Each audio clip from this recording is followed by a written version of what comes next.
the most wonderful time of the year. That's right. What up, everybody? Thinker St. James here with you. And of course, happy Contender Series Day to all who celebrate. You know I do. Contender Series is, of course, a holiday around the Yama parts, and this is day number 1 of it. So happy that the Contender Series is back. Very excited about all of these fights that we're going to get to watch. And then, of course, the festivities don't end with TUF. Don't end with the Contender Series, rather. We've got TUF after that. So, yes, we have the Contender Series first, TUF afterwards. Whole night of fun stuff going on tonight, and that'll be the same for the next 3 weeks. So we'll have 3 weeks of the 2-in-1s, the combination watch-alongs. And this is awesome. This is all very cool, very excited about it. However, I do have to say that just before the stream, we found out that my good friend, co-host, and all-around good guy, Chase Parton, unfortunately had some inclement weather out in Ohio, where he lives. So he's dealing with some fallout from the weather situation out there. Apparently there was some flooding, and his room got affected by that. So we're all hoping for the best for Chase. So send him some good wishes and positivity going his way. Hopefully that'll all get cleared up very soon and he'll be back to normal. But those kinds of things are very unfortunately very common, you know. What's going on with this? This way. There you go. How about that? That looks better. All right. But yeah, no, you know, I feel for Chase on this one. So, you know, I hope for the best for him. Obviously, weather situations, things that we know a lot about in Florida, and my family's been heavily affected by hurricanes in the past. So I think he had like tornado conditions out there. Really unfortunate, but hopefully it'll get cleared up as quickly as it can, and he'll be back to normal sooner than later. We're wishing the best for you, Chase. Hey, Quill and Sal killed stand number 3. What is going on, sir? Currently the happiest person after the Quill and Asplin wins. Hell yeah, brother. You're still riding the high. I don't know if you follow Yama on Instagram or on TikTok, but not one but 2 Quill and Sal killed related whatever the fuck reels. Short form video content pieces. Yeah, we're definitely very happy about Quillen's win around here as well. Dino Bam Bam, what's going on? We got the warnings over here, but nothing happened, luckily. Yeah, the tornadoes are very scary, man. Tornadoes are like one of the more scary ones to me because there's like very, very short warning. You know, not a lot of warning, and they are very devastating. I saw Twister as a kid, and it certainly affected the psyche. Every fight today ends in KO, maybe even first round KO. That's my hot take today. I mean, it's the Contender Series, bro. I would expect nothing less. Last season was exactly that way. Last season was like first round KO. It was like not even first round KOs. It was like first minute KOs. Generally that's what you end up getting, or at least that's what we got last season. A lot of you get either first minute instant knockouts, or you get long drawn out wars between 2 evenly matched opponents. Half Dead Frank, what's going on? W to all you guys. Thank you for being here. W. The Hive won't be deterred. Absolutely, yes. Shout out to the MMA Hive, and you know we're pulling for our fearless leader Chase over there. He'll be back better than ever, I'm sure. I'm sure that this is not something that's super uncommon where he is, so I would assume that they have you know, preparation in place for that kind of stuff. But I'll reach out to Chase privately and see if there's anything I can do. But right now, I'm not really a man with means, so unfortunately, I think that best wishes is about as good as it's going to get, you know. But I hope everything gets sorted quickly. And like I said, you know, we are very familiar with weather atrocities, weather-related atrocities here in Florida. But we've got the Contender Series, of course, and then we have the Ultimate Fighter. This episode is going to be Xavier Franklin versus the Ulu dude. and looking forward to that one. And then, of course, we have Tina Black versus Delphine Benoche for the episode after that. But, of course, we know how that one goes.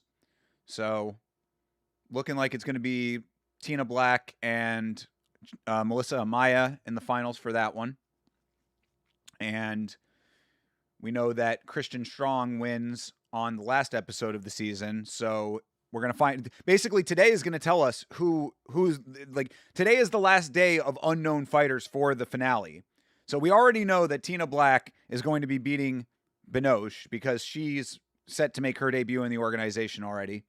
So Tina Black versus Melissa Amaya, and then Xavier Franklin versus the Ulu is the only one that we don't know about. So today will be the decider, and then we know that Christian Strong is going to beat Muhammad Ali because Muhammad Ali should be on this season of the Contender Series. So they might have tipped the hand a little bit hard on The Ultimate Fighter, but that does not matter to me because I still watch. I am committed to The Ultimate Fighter. Just like the organization is committed to The Ultimate Fighter, the way that they give Ultimate Fighter privilege to so many fighters. That's why if you're a fan of Gigi Canuto, don't worry. She'll be back probably 5 or 6 more times before they even consider cutting her.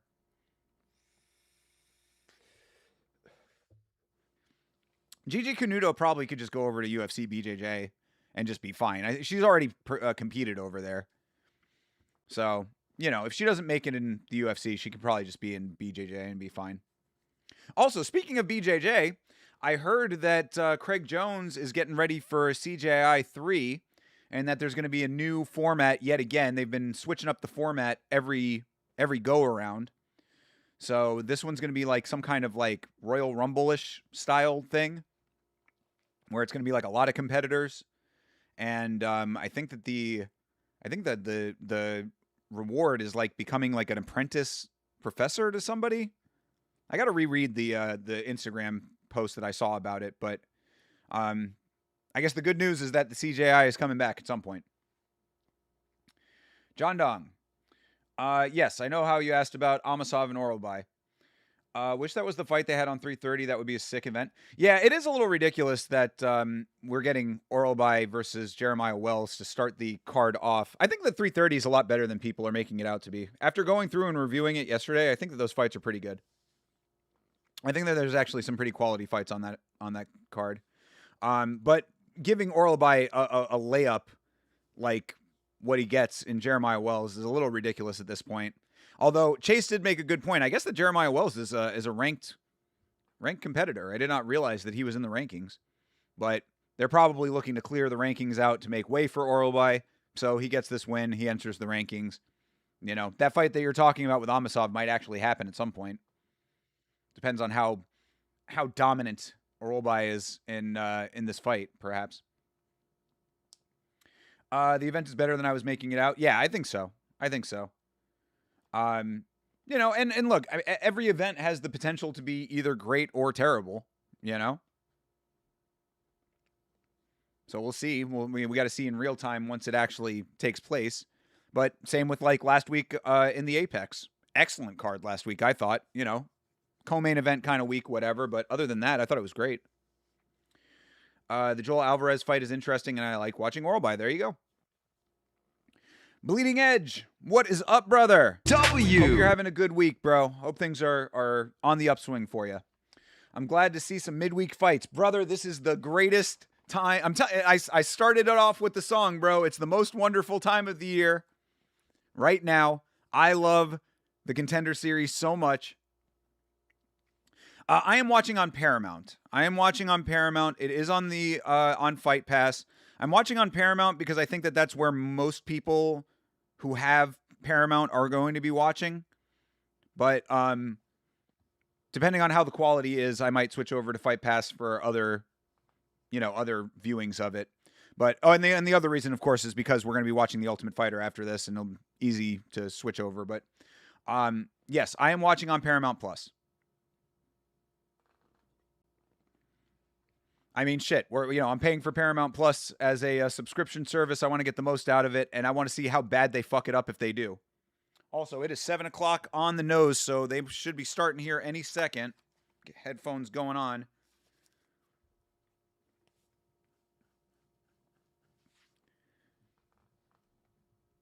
The second it starts optimizing, I'm out. I feel you, bro. I fucking feel you on that. This absolute shit service, Paramount Plus. I really cannot believe that anything is worse than ESPN. But all right, here we go. Boom. CBS on Paramount Plus. CBS Sports presents UFC on Paramount Plus. There we go. We are locked in. We are ready to go. We are fucking lit. It is the Contender Series. Let's go. Rafayuski is here. Hell yeah. What up, brother? Good to see you again, man. Glad you are back. Life of Rudra Sawant. Life of Rudra Sawant. Bro, it's 3 a.m. at my place and for Dana White's Contender Series. Bro, it is worth being awake at 3 a.m., my man. It is worth it, my dude. 8 p.m. by you? Yes, it is 7 o'clock local time here. But, yeah, you know, everybody, trust that no matter what time it is the right time for fights. And you are doing the right thing by watching them. Also, it's like, I mean, if it's 3 a.m. for wherever you are, Sawant, then you probably often are watching fights at odd times. What time is it here? It is 7 o'clock p.m. Eastern Standard Time. I am on the East Coast of the United States of America. And spoiler alert, if you looked up at my graphic above here, you will see that I do believe that we have a dude from India, right? We have an Indian guy on the card. It's 3 a.m. in Ajman, UAE. Yo, shout out to the UAE checking in, brother. Appreciate you being here, bro. Shout out to UAE. The United Arab Emirates checking in. Bro, we get people from all over the world around here. This is awesome. Is he fighting against an Australian with a family-owned bakery? God, I hope not, for his sake. You're Indian, but born and raised in UAE, and you're up for your guy. All right, bro. Well, we will be rooting for him. He's fighting against a dude named Hassan. His name is Hassan. Where is Hassan from? Look, is that not the Polish flag? What is that flag? Or no, maybe that's the Indonesian flag. I think Hassan might be from Indonesia. We'll see. We'll get all the info here in just a moment, of course. Are we getting Laura Sanko on the call again? Yeah, Sanko is back. Ooh, Sanko looking good, too. I like the outfit, even though Sanko is committed. Sanko is committed to shoulder pads, people. I have never seen a woman with pantsuits like hers that always have the padded shoulders. Laura Sanko really wants to emphasize the broadness and the strength of her shoulders. Lachlan, what's good, bro? W. So excited for this. These fights are sometimes bangers, and the Apex will be packed. Bro, I cannot believe that apparently fucking tickets to this are like $25. If I lived in Las Vegas, I would be there for every one of these events. The only thing that does suck for those locals is that it is 4 o'clock p.m. local time. So they have these things started before the workday is over, which I do think sucks a little bit. But either way, it is awesome in the new Apex. I want to go so bad. And the fact that there are cheap tickets for the Contender Series, I would be there every time. How many more minutes to start? It's the Indonesian flag. Okay, so he is from Indonesia. Perfect. It has started. The event has started already. We're watching Laura Sanko, Dan Helly, and our dude Paul Felder. Yep, Sanko and Felder in commentary. Best commentary of the whole company. True. Sanko has really like ascended as one of the better commentators. I think. I always liked her though. I always liked her. Having watched the Contender Series for as long as we have, you know, I've always been a fan of Laura Sanko. She is Miss Contender Series, you know. She's the one that's out here running around, interviewing fighters, calling the shots. Got a lot of love for Sanko. And of course, obviously, she is gorgeous as well, so that doesn't hurt. It's Indonesia for sure, and Bilal Hassan is good. Okay, he's going to steamroll the Indian dude, unfortunately. All right, well, we will see. You stand with India, Lachlan? I mean, we've got an Indian in the chat. We want to hang with an Indian today. You know? The song is a banger. We got to listen to Neon on this one. We're hanging with the Indian. But if he does get steamrolled, that's just how it goes, I guess. But we'll ride with him for our dude, Rudra Sawant. He's the champ of CFFC and is a minus 3,000. Jesus Christ, dude. Yeah, that right there is about as pure Contender Series as it gets. Minus 3,000 favorite. We want to hang with an Indian. Oh yeah, and we'd have a dude from the Democratic Republic of Congo. What's this dude's name? Malumba. Let's go. Malumba. From the Congo. He's Congolese.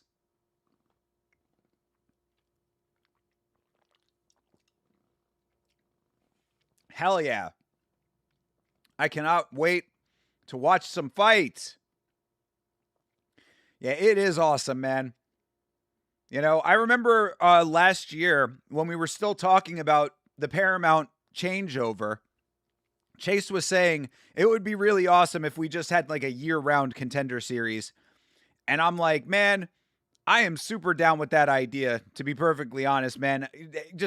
I like an abbreviated card during the week, you know? That's the thing about doing these watch-alongs. Like, I love doing them, of course. But they are a large time commitment, you know, often. That's why it was really good on Sunday when we did TIE Fight. You know, TIE Fight was like 2 hours. That's perfect. This, I think, is like 3 hours. Or maybe 2. But either way, you know, like I love an abbreviated card, just a couple of fights, hold you over throughout the week. And then you're right back to it on the weekend, you know?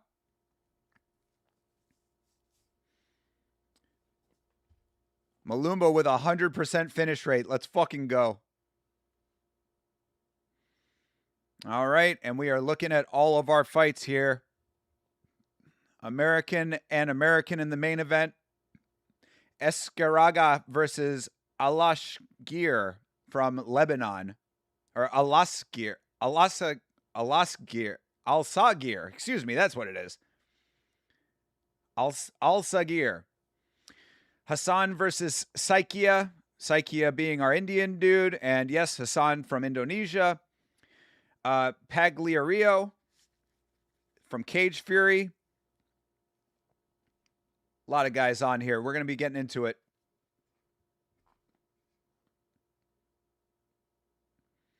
Yeah, APFC getting represented. 559 fights. That's one we haven't done on stream yet. We got to do that. UAE Warriors. That's another one we haven't done on stream yet. 71% finish rate for last season. Golly, give me that again.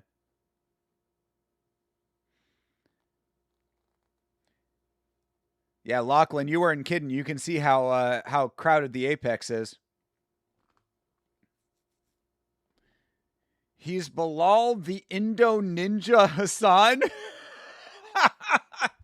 Bro. That's great, dude.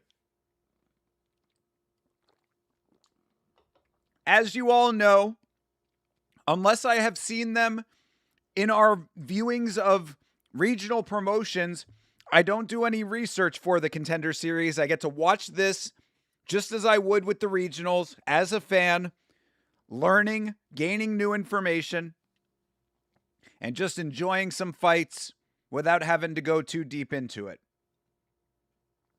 You got Big John AK-47 Kuhneman. Okay, I like it. Yanni fresh out of the deep fryer, bro. He always is, dude.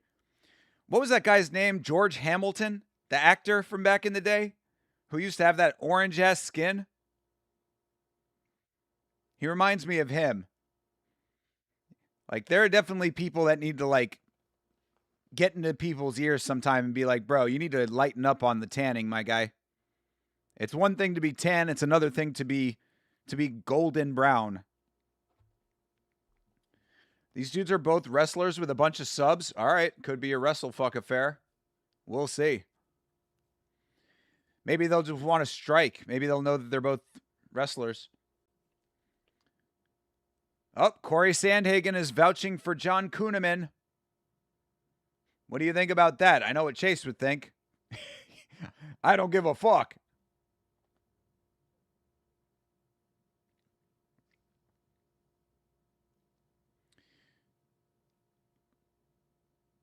All right. John Kuhneman gets Corey Sandhagen's approval. And we go to commercial. I guess. We went to a black screen. What's going on? Oh, okay. Yeah, we went to a commercial. Ram, what's up, Ram? What up, bro? I didn't know Contender Series was back. Hope you're well. Also, any prospects on this card? I just might tune in. I don't know yet. So what I was just saying before you came in, Ram, if I haven't seen them on the regionals, I don't do any research. So I honestly don't know too much about the fighters today. I'm just watching as a fan, hoping for some good fights and hoping to learn through these fights what to keep an eye out for. So I say that to say I can't tell you if there are any amazing prospects on here. I would assume so. I would assume that, if they're on this show, then there are some prospects on here. But I don't know for sure. Either way, what I can tell you, Ram, is that the Contender Series is must-see TV. The Contender Series is not to be missed. These are going to be the most exciting fights in the world all the time, always. Because it's two things. It's two things. Number one, it is the fact that these guys are earlier on in their careers and they generally they have a point to prove, Number two, and along the same lines, they also know that you have to fight like a maniac on this show to impress Dana and actually get a contract.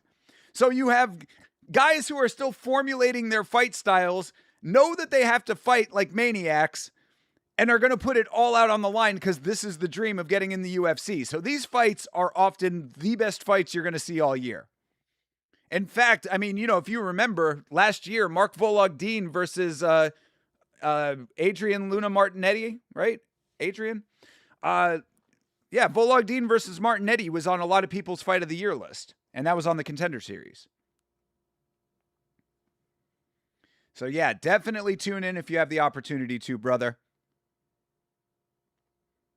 But as far as prospects go, there's a couple that I'm sure will be, we got a lot of season to go as well. Of course, this is just episode 1, week 1. But I don't know if I remember any of these guys specifically. I think I seen Kuhneman fight.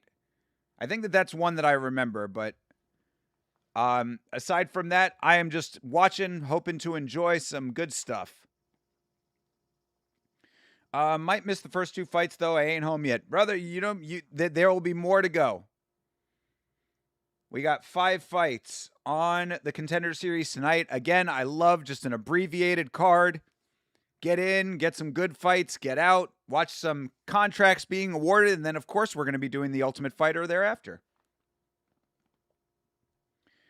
To be fair, the Contender Series has a lot of unreal KOs. Yeah, that's another thing I was saying before you got here is that we had last year, it was either like instant knockouts or these 3-round wars. How long does this go for? A month? It goes for 10 weeks. Yes, 10 glorious weeks, exactly. And around here, it is a holiday. So if you feel like you want to get into the festive spirit, it is completely acceptable to wear Christmas attire. If you've got an ugly Christmas sweater, you can throw that on, even in the dead of summer. I might put some Christmas lights up behind me at some point throughout the course of this thing. I need to find a place that sells Christmas lights year-round. 10 weeks is actually sick. Bro, it's the best. It's the fucking best. Telling you, every year I wait for the Contender Series, and when the Contender Series is gone, I'm back to waiting for the Contender Series.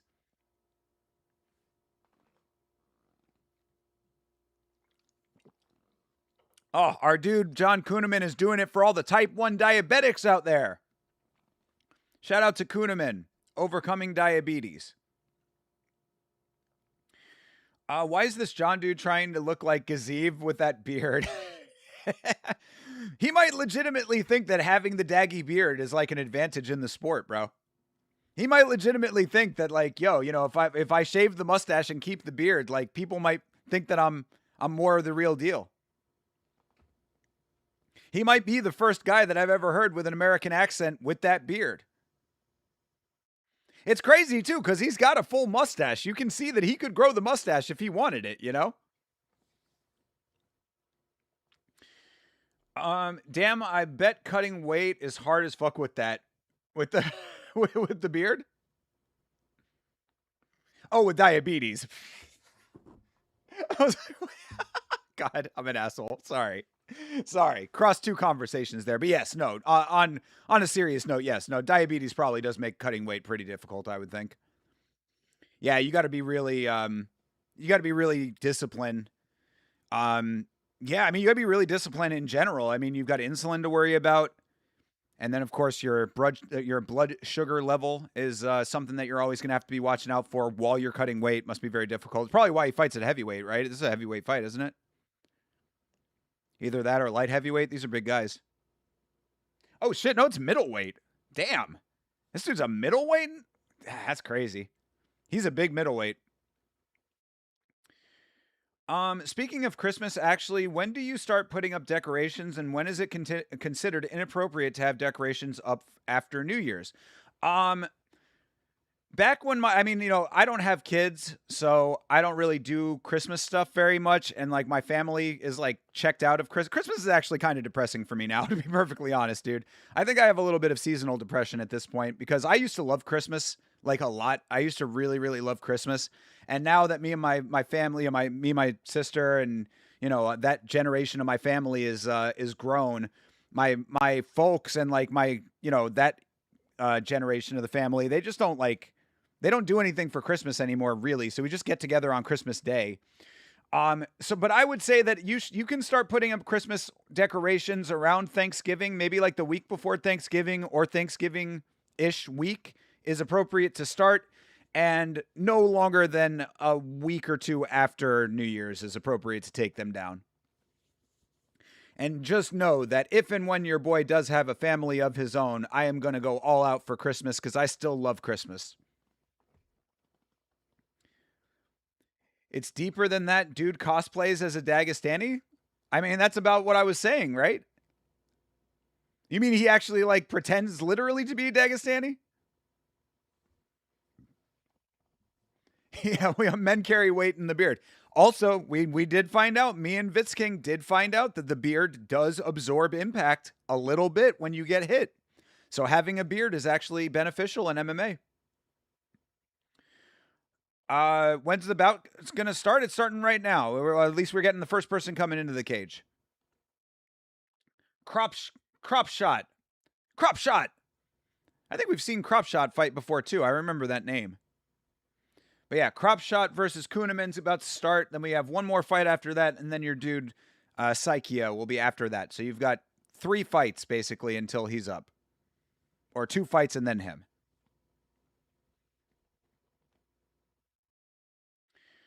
Bro, come to UAE. I can pray for you in Arabic.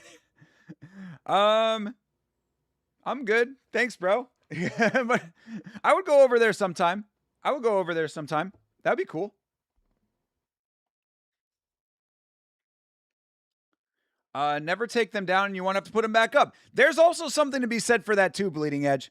There is also something to be said for being the absolute Chad who just doesn't go by conventions of society and just says, fuck it, I'm leaving the Christmas stuff up all year. No, you know what if you want to be like the literal alpha of your neighborhood, you leave the Christmas lights up all year and you turn them on all year long. That's the most Chad move of them all. You have a full-on decked-out Christmas house and you never take them down or stop turning them on. I know some people keep decorations up for months after January. It's a little tacky, I would say. But it's only tacky unless you do what I just said, unless you go full-on all out and give no fucks. One of these years I'll do that. I have my Christmas decorations all year long, have the holiday spirit all year round. Bro, every single song says that. Let's make it last all year. Well, I'm taking it to heart. I'm making it last all year. Literally. Keep the ornaments up. Keep the tree up. That's what you really should do. You take the tree, you take your Christmas tree, and after Christmas is over, you plant it in your yard and leave the ornaments on it. Let's see if diabetes are a sneaky good competitive advantage. We're going to find out right now. All right, fight's underway. First fight of the Contender Series. Kuhneman versus Cropshot. Oh, good tag early. Cropshot with a nice jab. Oh, big overhand for Kuhneman. Whoop. Cropshot trying to teep. Oh, geez. Kuhneman swinging wild. Jeremy, what's up, brother? Just in time. Mexican style. Let's go, Frank. Feliz Navidad. And what? And Julio. Or in Junio, right? Or what are we in? I don't know. Forgot how to say August in Spanish. Augustino. I've had garland on my front porch rails for the last 5 years. It's fun. Slip the mailman $5 and tell him to take a little bit off every time he comes to your house. He'll get it out of there for you.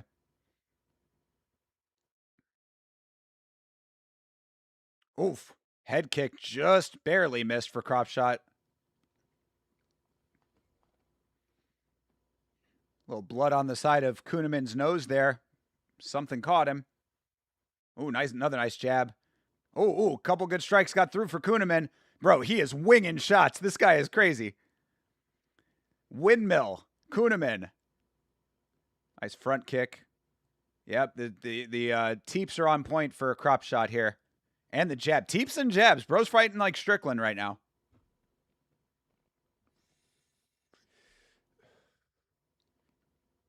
Oh, Cropscott, not Cropshot. Cropscott. Hopscotch. Cropshot. Drop top.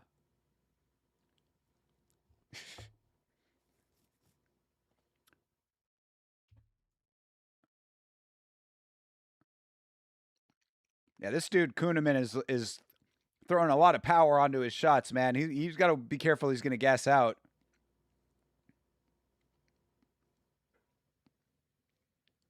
Come on, hopscotch. Oh, nice low kick. Yeah, Cropscott is just really like working the kicks, very composed. Doesn't seem too phased being on the Contender Series right now. Nice uppercut. A little short range uppercut for Cropscott.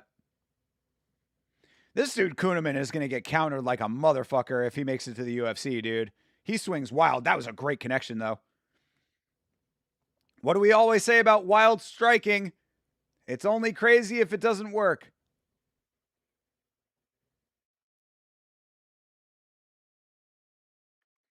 Yeah, Cropscott just stays with the teeps.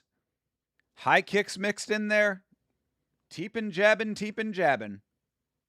The only thing he's missing is the high knee.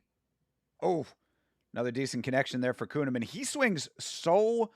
He puts so much of his body into his swings. Like, he is going to gas out.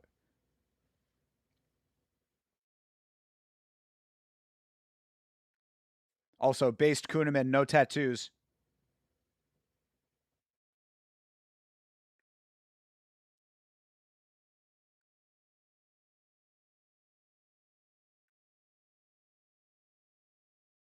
Yeah, I mean, he's just throwing these shots, bro. It's like he's lobbing a fucking missile. Oh, all right. Cropscott goes down. Looked like he slipped. Kuhneman doesn't really capitalize on it. That's unfortunate. Teeps are already gassing red shorts. I'm telling you, he's literally pulling the Sean Strickland right now. It's just teeps and jabs, staying composed. You know, this is gonna this will definitely serve him well later in this fight. I mean, Kuhneman is smiling right now. He looks like he's having a great time, but he's not going to be smiling when his gas tank is depleted.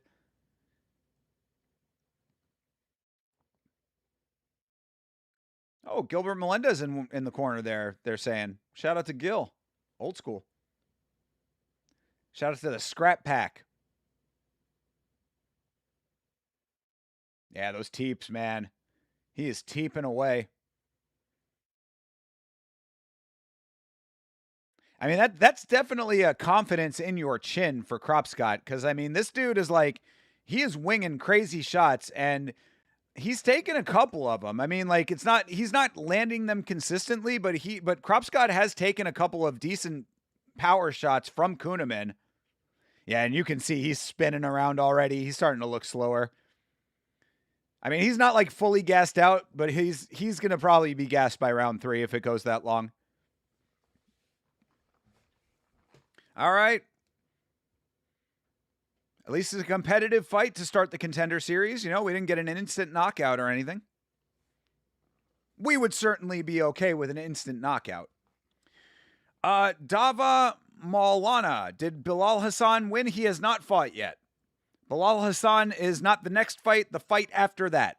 And I will be here for the entire event to let you know how it goes down if you want to hang out. Good opener, you think, Rafayuski? I agree.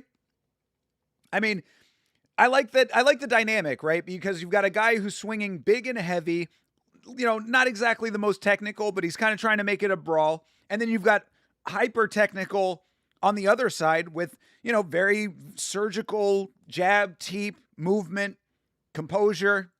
You know, I'm okay with this matchup. You're from Indonesia? W. Shout out to Indonesia. We've got our dude from India in the chat too. So we've got both sides of that fight represented in the chat. But yeah, shout out to Indonesia, bro. I don't think we have any Indonesian fighters in the UFC right now. So this guy could be among the only. I think we had an Indonesian on road to UFC. Oh, nice takedown. Nice takedown to start round 2 for Hopscotch. Kuhneman trying to get back to his feet. Kropscott keeping that control. Trying to drag that arm out. Yeah, Kuhneman not letting that happen. Gets back to his feet. Good job. That was nice work by Kuhneman. Do we have any female fights? Not tonight, but there are female fights on the season.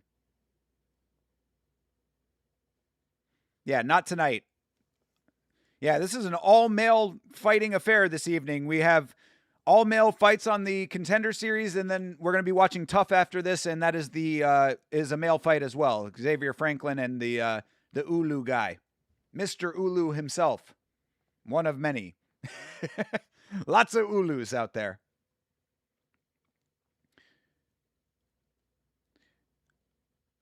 Ooh, that was a nice combo there. Body head for Kropscott. But Kropscott looking, got a little redness on the forehead. Got a little knot forming up there.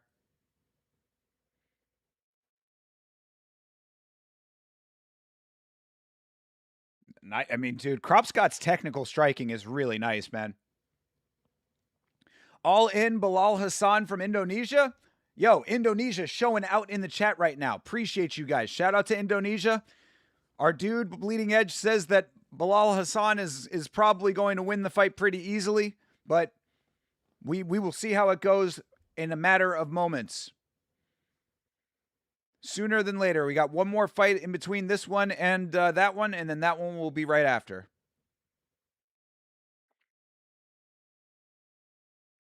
Another nice low kick for Kropscott, man. I mean, some point Kropscott does need to start putting a little more power on these shots, I would say.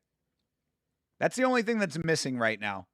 Because, I mean, geez, just teeping away, keeping distance, using his length effectively. There you go. See, those are the moments right there. He just got a nice combination in close range. There you go. That's what I'm talking about. Those are the moments that he needs to put the power on. Right now, we're halfway through this fight. This is when he starts turning the power up. If he can do that, he ends up finishing this fight. We had Jekka Sergey. Yeah, I remember him. Oh, geez, big takedown for Kuhneman. Yeah, I remember Jekka. Jekka, unfortunately, was he kind of fizzled out in the organization. But we need a better Indonesian representative. So hopefully Bilal Hassan will be that for all our Indonesian homies. All right. Kropscott back to his feet again. I'm telling, this is where he needs to start turning up the power, though. Like, it needs to be now. And then all the way through round 3. Because you can do the same things. That's the thing that's crazy. You can do the same stuff. You don't have to stop the attack patterns. You can still do them. You just need to increase the energy level on the shots. There you, boom. That was a nice one. Good clip. Calf kicked him so bad he fell into that takedown. It'd be like that, bro. What do you think of Bilal Hassan? I do not know. I have not seen him fight personally. I'm looking forward to learning more today. That's how I go into the Contender Series. I try to have as little information as possible so that I get all of the information that I need from their performance on the show.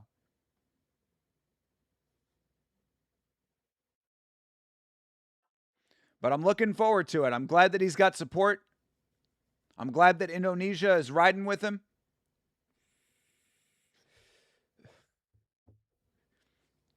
We're going to have a good time. Already having a good time. This is a good fight. That was a great teep. Jesus Christ. Pushed him right into the cage with it. All right, 25 seconds left in round 2. Oh, geez. Shovel uppercut from Kuhneman lands. That was nice. And this is what Kropscott's got to worry about, is that those shots, because Kuhneman is putting the right amount of power on them. Kropscott starts getting a little tired throughout the course of the fight. He ends up getting a little more vulnerable. All right, and that's going to do it for round 2 right there. Perfect. For me, it's awesome seeing more fighters from countries that aren't USA, Brazil, or Russia/Dagestan. Same, brother. I agree. MMA is an international sport. I love seeing representation from countries and regions of the world that are underrepresented right now. And, you know, we talk about this. We talk about how there are certain countries that are still coming up, still developing as MMA nations.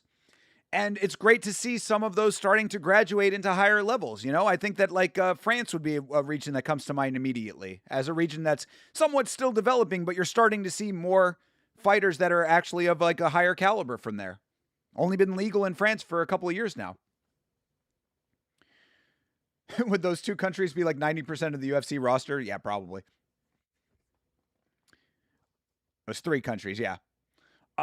Is this a pay-per-view? No, Eek. No, this is on Paramount Plus or on Fight Pass. So if you have a Paramount Plus subscription, this is included with your Paramount Plus subscription. Just go to the UFC tab and you'll be able to find it. But it is live right now on Paramount Plus for you, and it is free to watch if you have the subscription. Or included with your subscription price, I guess I should say. All right, round 3. Who is going to take... This is a really close fight, it feels like, man. I want to say that Kropscott is up off the technicality, but Kuhneman landed a couple of good shots in that second round. But I might have Kropscott winning the first 2. Oh, nice knee from Kropscott. They're just calling for the teep, man. They want him teeping like nothing. They want him teeping like nothing else. They want him just teeping away. Teep, teep, teep. Sounds like one of the fucking seagulls in Finding Nemo. Teep, teep, teep, teep, teep.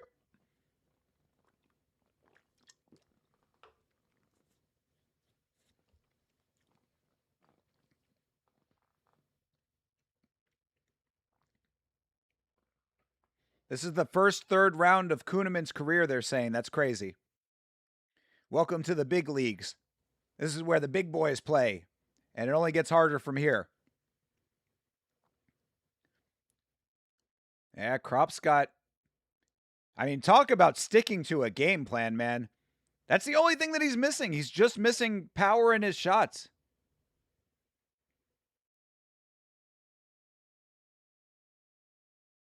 Oh, geez, those body shots were nice for Kropscott. Yeah, he's working the body now, too. He probably should have been doing that a little bit more throughout the course of the fight, aside from the teeps, but still.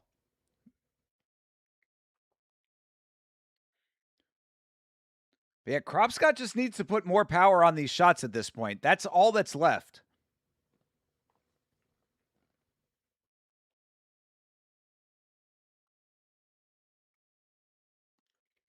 Kuhneman just still firing those big overhands.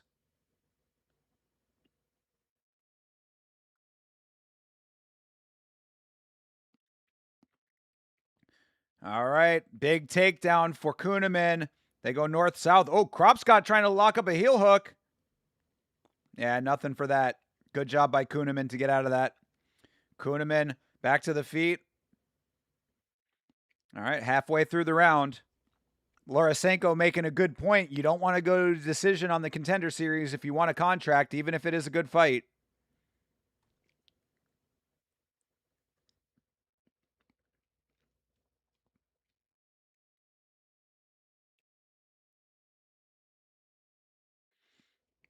Yeah, those body shots are adding up for Kropscott, but he just doesn't put enough power on these shots, man. I mean, that's really the big note that I have at this point. You know, he's a volume striker, which is great, but like, you want to finish this fight, man. You've been landing so much. Death by 1,000 cuts. Yeah, geez, 47 body strikes for Kropscott. That's crazy.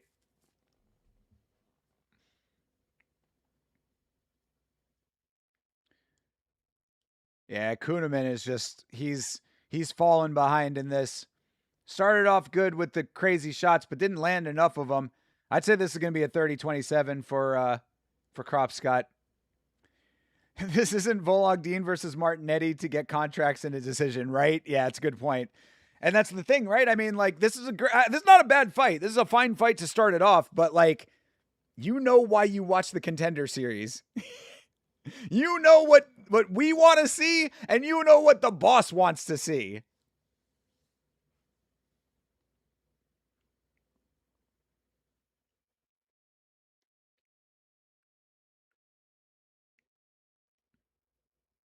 Oof.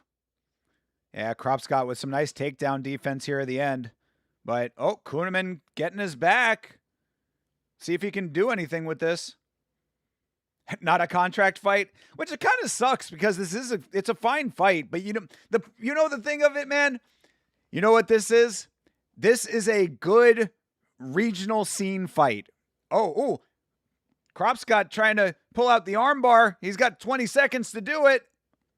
Bro, if he can get this armbar, that would be insane. Oh, Kuhneman hanging on for dear life. Oh, he might have it. Oh, I don't think he's going to get the angle on it. Oh, he's good. He's saying he's good. Oh my goodness.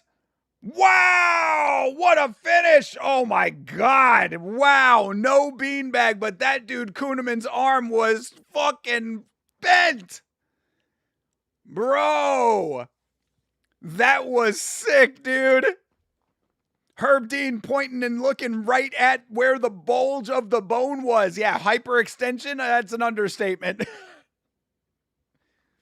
You see the way that it fucking noodled when he let go of the tension? That shit rubber banded. That hurt to watch? Yeah, bro, that is, reminiscent of Tony Ferguson right there. I've never understood how Tony Ferguson was able to get into those armbar situations and not tap. That shit is torn up. Bro made his decision in those seconds. True, dude. He said no. He literally, that's thumbs up.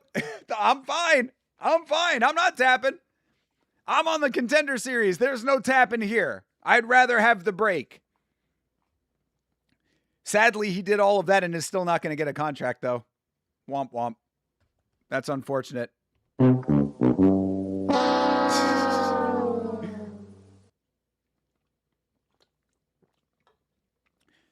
That was tough, though, to give it the thumbs up all the way through. Hell yeah. Got a lot of respect for him. And as I was saying, what I was just saying before that happened, before the armbar was attempted, this was a good fight for the regional scene, you know? But yeah, that was sick, man. Yeah, and talk about a way to secure yourself the win. I mean, Kropscott is definitely going to get the win here. I don't know if they're going to give him the contract. They'll probably give it to him.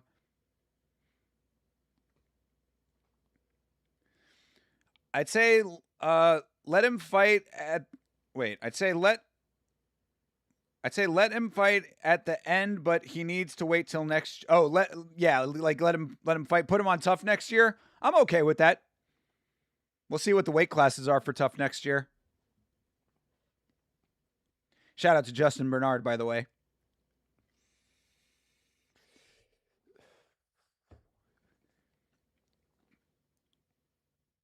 Yep, 30-27 and 29-28 from one judge. All right. Crop Scott won that fight as we expected would be the case. I do think that we've seen him fight before. Good deal. He deserved it. I think he'll get the contract.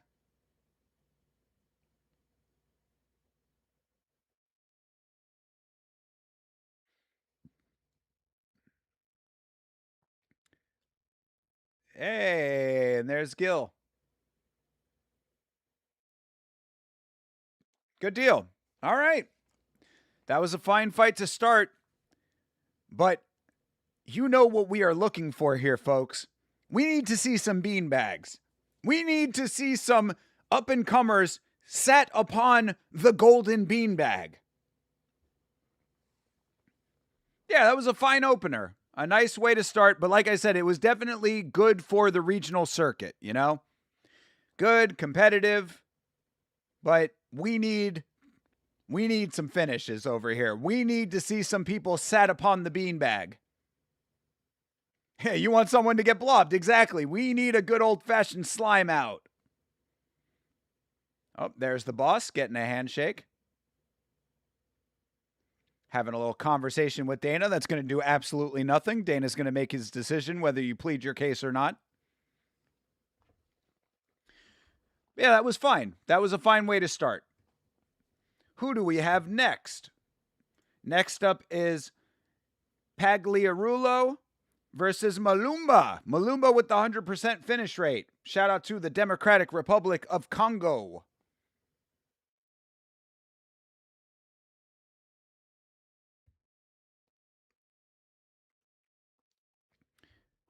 I got to ride with our dude, Malumba. Another developing area of the world when it comes to MMA. Congo. Right? Wasn't, what's his name? Josias Musasa? He was from the Congo as well, right? How do you think they feel about people coming up to them after a fight that didn't completely wow them? I don't think they like it at all. I don't think they like it at all. I think that you let your fighting do the talking for you, and going up to them afterwards and having words to say is almost adding insult to injury. Because they're look at his forehead. Holy shit. Bro, where's damage? His forehead is all kinds of bruised up.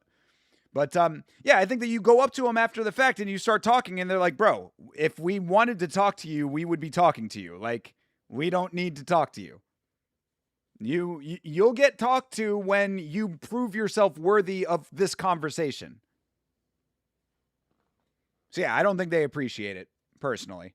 Which I understand, to be perfectly honest. Again, we know what you are supposed to do on the Contender Series, plus this guy specifically.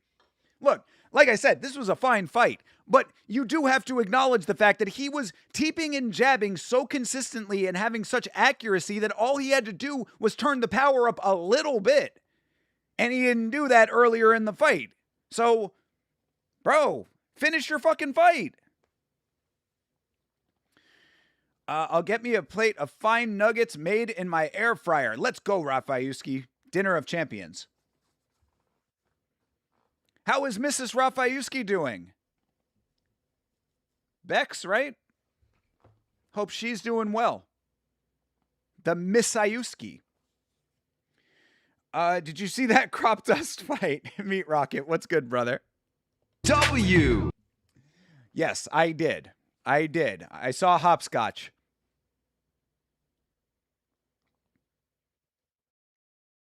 He got all kinds of bruised up. Oh, Pagliarulo, I guess is how you pronounce that. Well, I'll pronounce it correctly when you win your fight. How about that? Yeah, dude. Bilal Hassan minus 5,000 on the odds on screen. Ananias Malumba. That's a name. Lachlan is here. Hell yeah, he is. Appreciate all you guys being here. Thank you very much for hanging out with your boy as we start the most wonderful time of the year. Happy Contender Series to all who celebrate. Obviously, we do.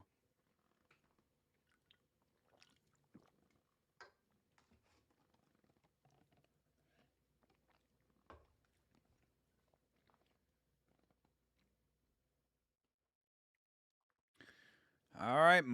UFC BJJ is coming back for all of you BJJ nerds. Do you think the Indian guy will win? I mean, with those odds, it's kind of tough to say yes, but I mean, I'm hopeful. I'm hopeful for him. But the Indonesian guy, obviously a heavy favorite, and we need representation from both countries. So I'm just happy for either of them, hopefully to get a contract. How about that? Oh, look at that. Dana White's Contender Series next level. A little behind the scenes from Contender Series alum, I guess. That's kind of neat.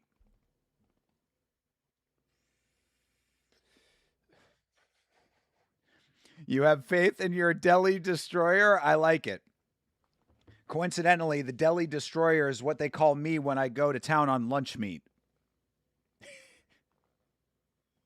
You put me in front of some carving board turkey, brother, I become a Delhi Destroyer real quick. Yeah, DWCS embedded, exactly. That's kind of cool, though. I like that. I like it. I think it's not bad. Although it is kind of funny to see Islam Dulatov on there, considering that he pulled out because he had a boo-boo after being inactive for a year. I'm kind of wavy. The Indian dude to win, they need at least one decent fighter from there. Yeah, we're what we were talking about before you got here, Meat Rocket. Developing nations in MMA. There are several of them right now that are on the come up. India is trying to make more of a splash, but they're still in the process, which is that's what it takes. You gotta go through the process to get to where you want the country to be in the region of the world and all of that. So. We'll probably start seeing some higher level Indian fighters at some point, I would think. But for right now, we'll hope maybe this will be the guy. Crazy to think that India had better success in power slap than they did in the UFC. But shout out to our Indian king on power slap.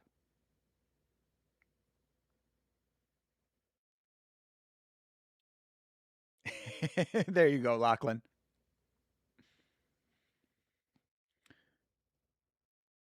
Oh, Malumba this is his second go around on the Contender Series. I don't remember him from before. Oh, was he the dude that fought Damian Pinos?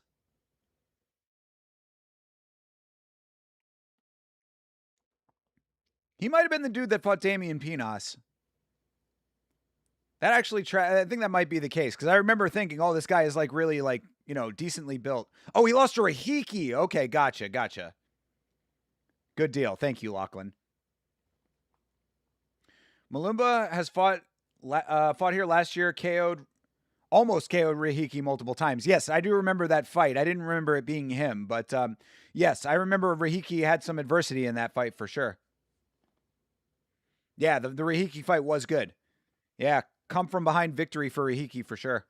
Good deal. All right, well then we are in for it. Hopefully he can get the job done.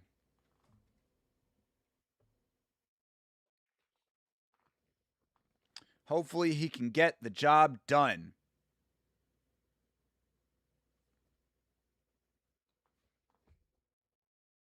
All right, here he comes. Ananias Malumba. Yeah, lost to Freaky Rahiki. Freaky!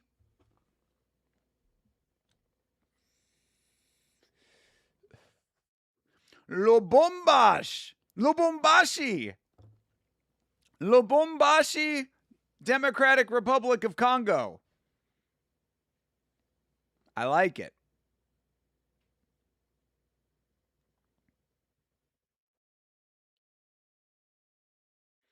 All right. Fight number 2 about to come up. 6 first-round finishes, finished all 10 wins. 5 by knockout, 5 by sub. Let's go. Karate black belt. Certainly a good resume, good credentials. He's actually going to kill this spaghetti monster-ass looking Tom dude. All right. I'm with it. I'm rooting for him, man. You know, Democratic Republic of Congo, another developing nation when it comes to MMA.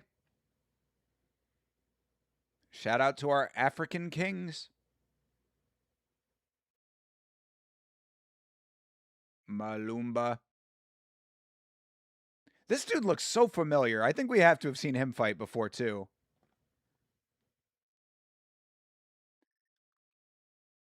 Either that or it's just that he looks a lot like a big, tall, skinny Kenny Florian.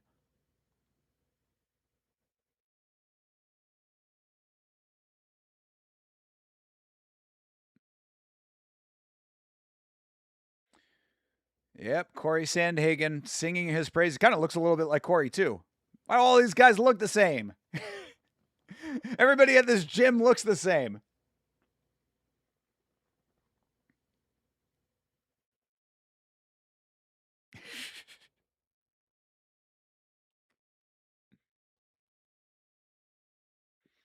He's a live dog, says Yanni.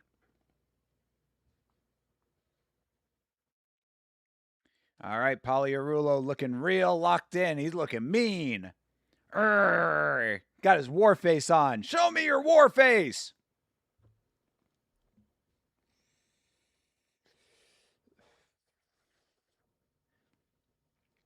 All right, Polyarulo, 29 years old, 10-2. Malumba, 27, 10-3. Odds are kind of tight on this one. Mike Beltran is our referee. Get ready for fighters to get yelled at.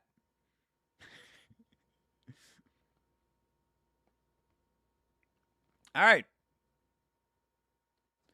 Fight's underway. Let's go. All right, let's see it. Come on, Malumba. Malumba, Jamaica. Ooh, I want to take you.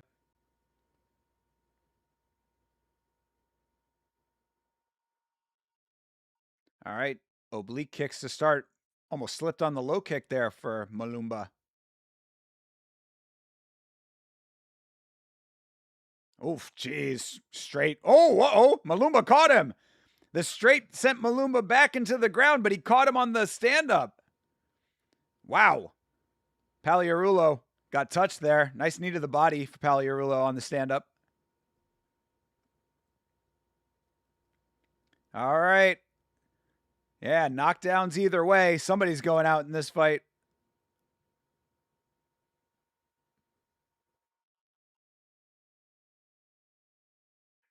Pump that jab, yells the crowd.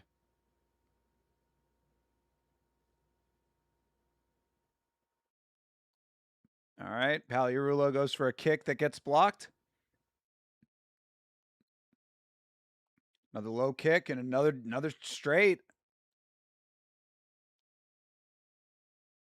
Yeah, I mean, Felder is exactly right. He's not putting anything in front of his kick, so he's getting countered every time.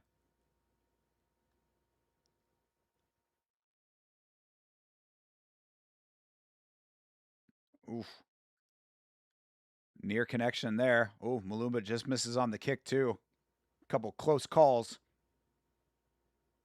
Oh, big shot lands from Malumba. That sent Polyarulo back again. He shoots. Nice sprawl. Yeah, Malumba doing. Oh, the uppercut. Polyarulo might be hurt a little bit. Come on. Can we get our first beanbag of the evening? All right. Ooh. Oh, Malumba tagging him. Polyarulo with a couple nice returns. This is what the Contender Series is about. Circling a lot. Polyarulo on the back foot. All right, almost gets a connection there for Paliarulo. Doesn't hit it. Jeez, big leg kick for Malumba. Yep, another good connection for Malumba. Jeez, these leg kicks, man. That lead leg is getting battered for Paliarulo.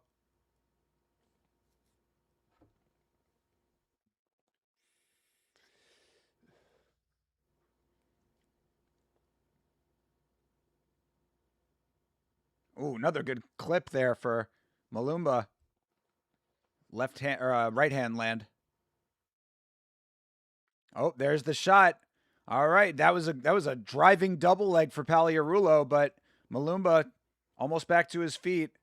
Oh, Paliarulo taking advantage, trying to get the back here. He's on his side right now. Of course, Malumba is on the cage. Fingers in the fence. Beltran is on it. Malumba has crazy power. He does. But he's been touched too. He's got crazy power, but I don't think he's got the greatest chin.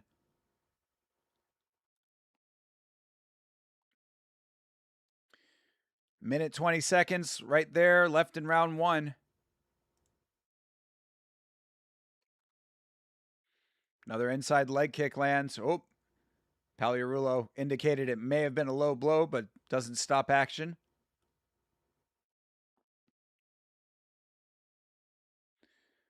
Outside leg kick.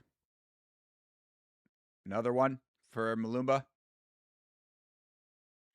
Tape coming off of Malumba's glove needs to get cut off between rounds if it goes that far. Paliarulo trying for another takedown. Gets it, but nice move by Malumba to roll him over, even though he still ends up on the bottom. And Malumba hanging on to him. It's going to be a hard round to judge. All right, Paliarulo lets him back up.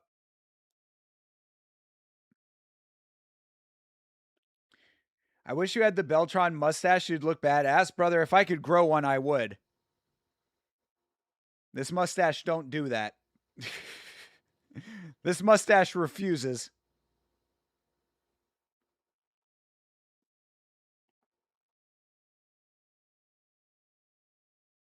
All right, Malumba going for his own takedown there. Doesn't get it, and that's how that round will end. Crazy active round.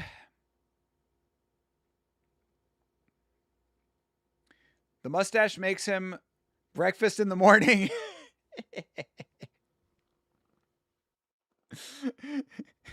It's like everybody's talking about AI. Mustaches, the original AI. Just automate your mustache. Malumba 1-0, he caused more damage. That's kind of where I would be leaning to. I don't think that the takedowns for Paliarulo were enough. I would say that Malumba took the first round. Might even have its own social security ID. Is your mustache available? I don't know. Let me call him. Hello, mustache? Yes. In Malumba's first fight, he beat the shit out of Rahiki in round one and then gassed bad in round two. I wonder if he does that again. We will see. Maybe he learned from that fight, but we will find out right now. Round two about to start. As I hear thunder roaring from outside of. All right, round two is underway. Really showed me Rahiki has no chin. I mean, Rahiki's been touched in the UFC, has he not? Plus, I wouldn't say he has no chin, bro. He won the fight. Obviously, if he had no chin, he would have gotten knocked the fuck out. All right. This is good start for Malumba. He's looking okay. Doesn't look gassy just yet.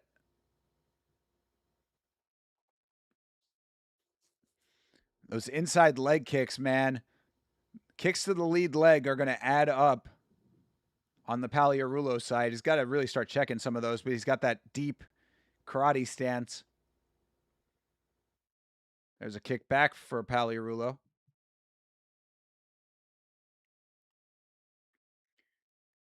You still don't trust him because of that fight? Man, Y'all haters. I like Rahiki. Oh, that was a knee to a downed opponent. Oh, Beltran didn't catch it. That was illegal. That was not legal. Damn, Beltran fucking up. Oh, yeah, blatant illegal knee.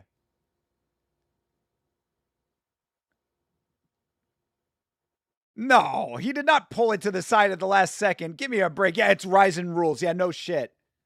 Shout out to Patchy Mix, losing again, you fucking bum. Yeah, Paliarulo getting away with a blatantly illegal shot there. He pulled it to the side. Did it make connection? Pulled it to the side.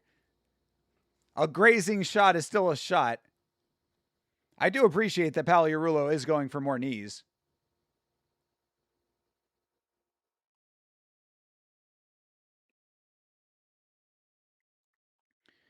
Malumba hurt Rahiki bad. I don't know how he survived. Yeah, but he did, though.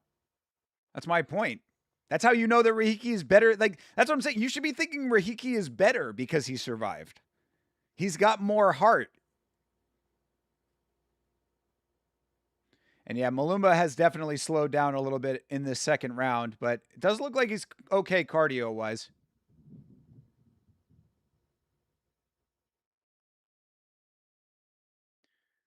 Malumba's about to fall off a cliff. Could be, bro. He is slowing down. What weight is this at? This is featherweight. I mean, bro, he is a big featherweight, but you got to be able to keep your tank better than that, man.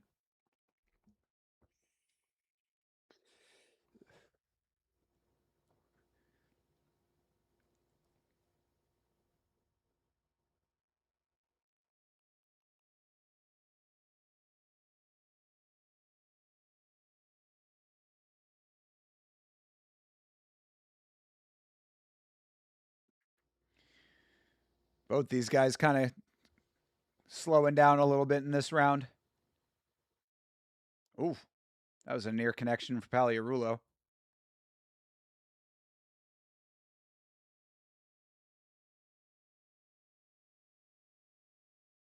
Ooh, there's a good connection for Malumba. Oh, Malumba almost slipped. Paliarulo trying to mix in these elbows a lot more, elbows and knees, but he's whiffing on them.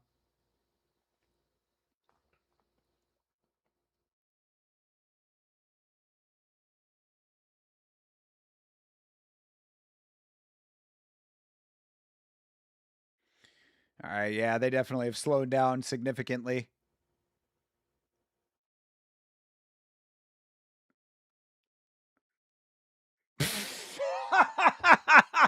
Hey, watch the nuts! Mike Beltran is fucking funny as shit. Yeah. So good job, Beltran. You saw the nut kick after the second time and missed the illegal knee to the head. Give me a fucking break. Watch the nuts. How about you watch the illegal knees? I mean, I would say that Malumba's still winning this round, even if it is a lot slower than round one.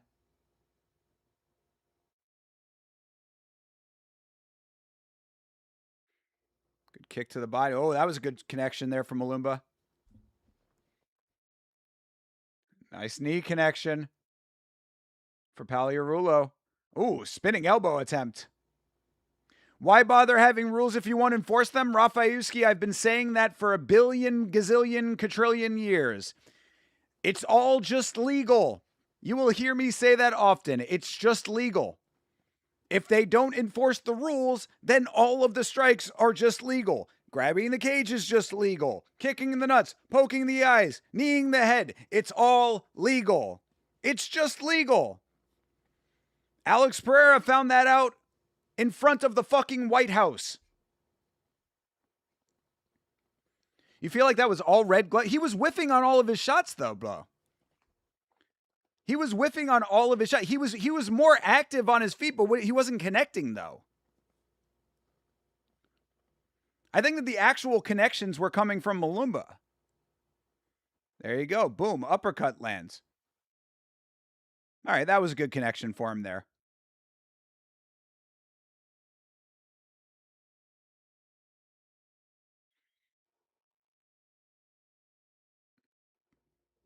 I mean, maybe it was a closer round than it felt like to me, but I thought that Malumba took it.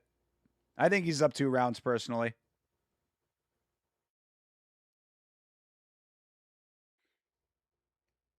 Plus, he had the illegal knee that didn't get called, but of course that doesn't matter. It's legal. They're all legal. Everything's legal.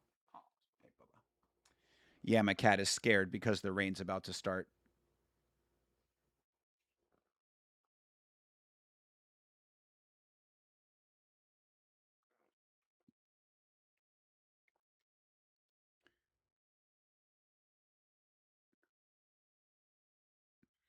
All right, Felder thinks it's 1-1. I mean, at least Malumba doesn't look like he's gassed out completely over here. He's still throwing. Oh, geez, that was a cracker right there. Malumba just hit him with the firecracker, but Paliarulo gets the takedown. Damn. All right, let's see if Malumba can. Oh, no, Malumba gets rolled. It looked like he was trying to get back to his feet, but this might be exactly what Paliarulo needed. Big elbows on the ground for Paliarulo now.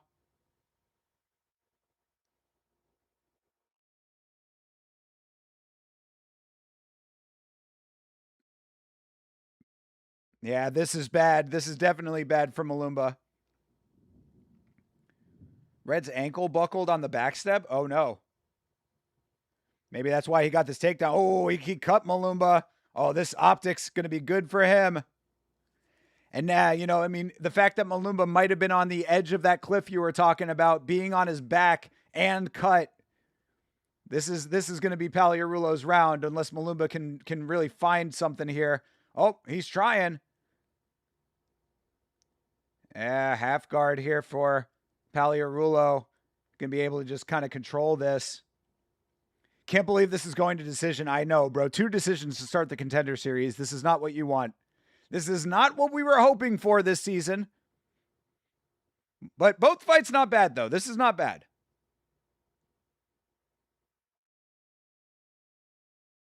Yeah, Malumba's, he's really not doing a great job of trying to get himself back to his feet. Or, I mean, he's kind of inching his way towards the cage, but there he goes. He's doing a good job now. He's getting closer to it, which is the exact right thing to do. Is he's angling himself towards the cage to try to get his back to it so he can posture up. But yeah, this is definitely not what we were anticipating, perhaps.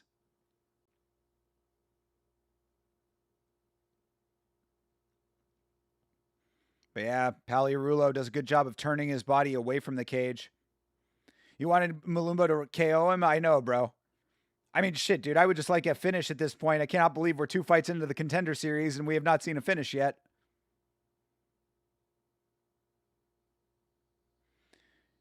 I mean, I don't know if this is another one where, I mean, because, Paliarulo didn't have like a deep arm bar at the very end. You know what I mean? Like, well, we'll see. We'll see if he ends up getting something here with a minute 42 left to go. But like, at least for Kropscott, he had a near arm breaker finish at the end of the fight that'll swing him for the contract. I don't know if Paliarulo gets a contract off of this. Be Joe Pyfer. Be like Joe. That's right. Be like Joe. Cheat on your woman. What?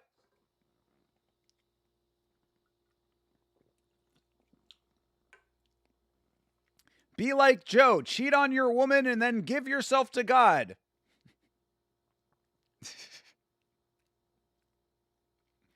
Be like Joe. Cheat on your woman, give yourself to God, and then threaten Fight Society in the DMs.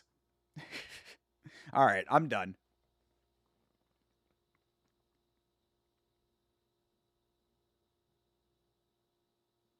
All right, hey, Paliarulo has him flattened out now.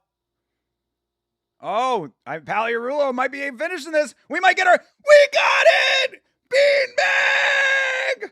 Oh, that boy got a beanbag!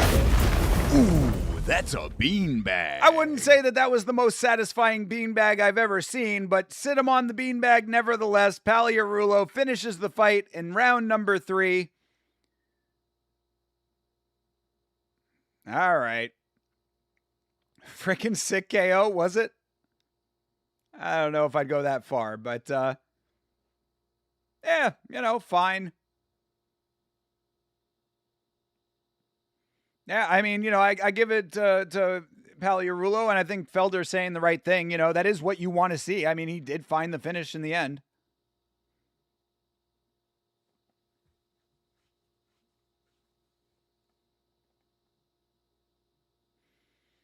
All right, well, whatever. We'll see if Paliarulo gets himself a contract.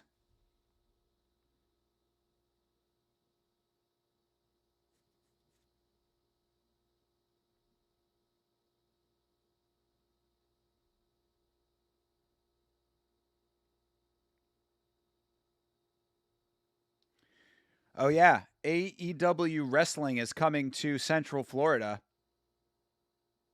How about that? Yeah, see, even the booth wasn't impressed by that knockout. That TKO. That stoppage. Poor Malumba. 2 times on the Contender Series, 2 fails.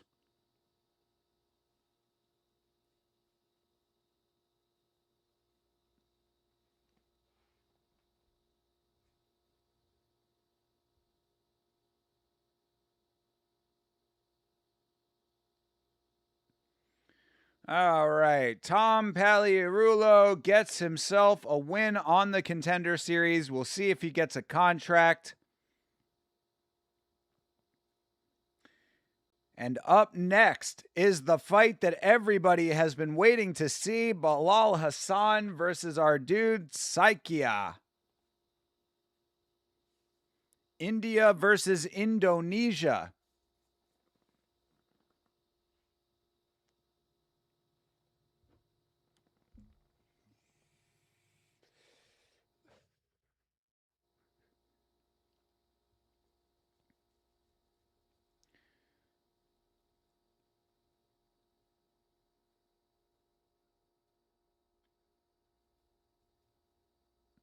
I guess I should be watching on Fight Pass if they're going to be playing advertisements on Paramount Plus. Why am I watching advertisements right now? I mean, of course, you know me. I like advertisements, but still, I'm paying for the ad-free version of Paramount Plus, and I'm still seeing advertisements.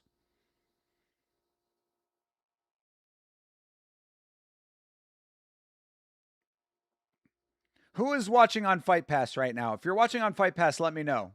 How is the viewing experience, and what are you seeing right now? Are you seeing the we're in commercial break graphic, or do they just have like the camera just affixed on the venue?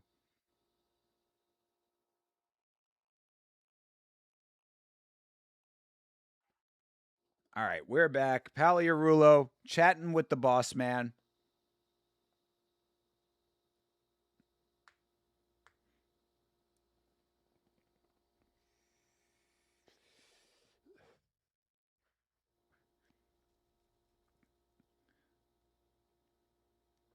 All right, getting all the replays of this one.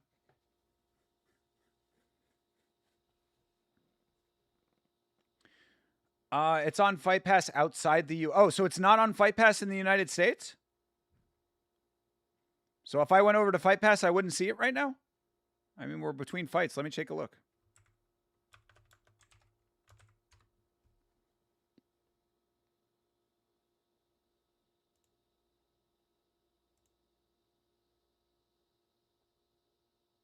Oh, yeah, I guess not.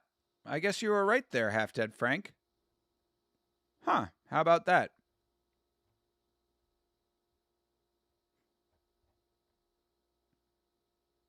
Yeah, the post-fight press conference is on there, but not the actual event. All right, well, then I guess this is the only way to go. He's like a cockroach, he says.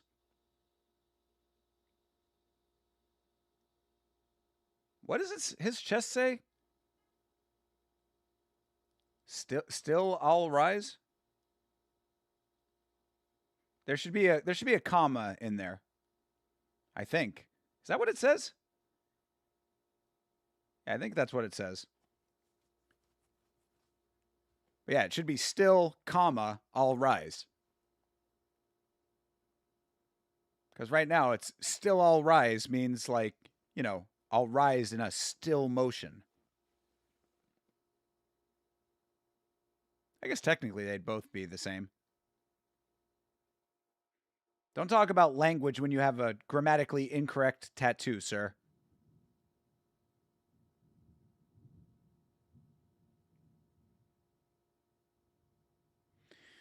We found the finish. Found a cure. Shout out to Ashford and Simpson. Fantastic musical act.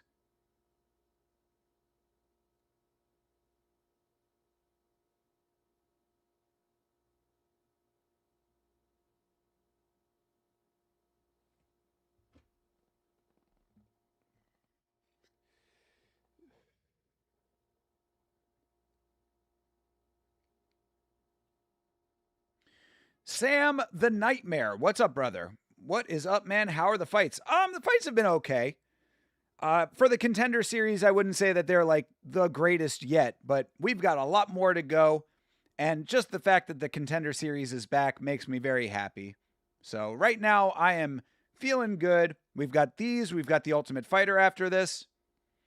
It's a good night so far, brother. We got 3 more fights on this, and then we got TUF. It's all good in the hood, brother. I hope you're doing well, Sam.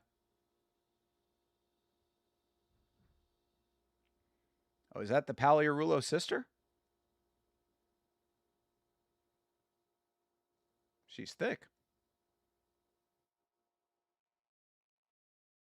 Either that or she might be the Paliarulo girlfriend.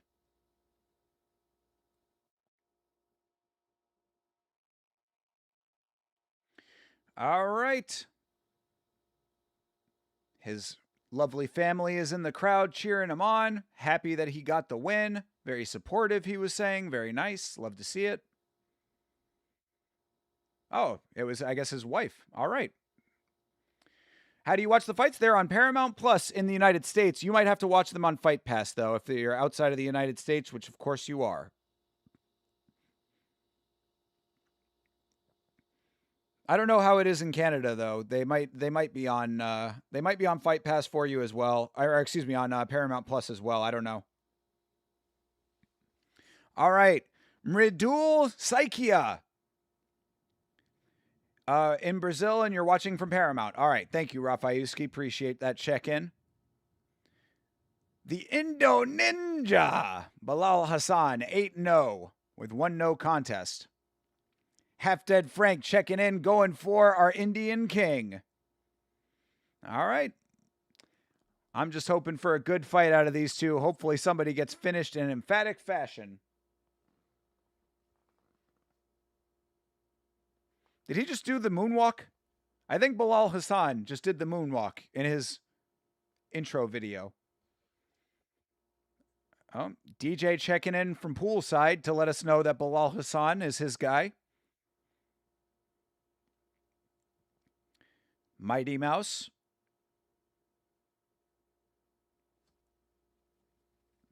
All right, flyweights. You know how I feel about the flyweight division.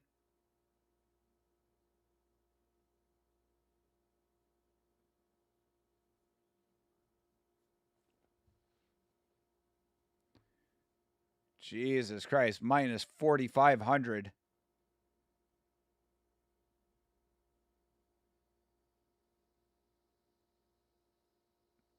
That's crazy. 98% prediction on our dude Bilal. Bilal in Portuguese is one way of saying penis? Oh no. I mean, you've been calling Bilal as long as I can remember. Damn. I mean, you pair that with his last name, and that is very disrespectful to an entire culture. I mean, it's not your fault that that's the way that it is, though, so I can understand.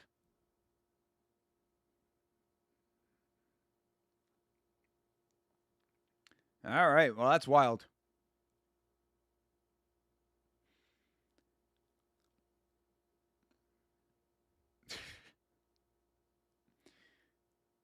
All right. This is the first fighter from Indonesia ever on the Contender Series. India, stand up.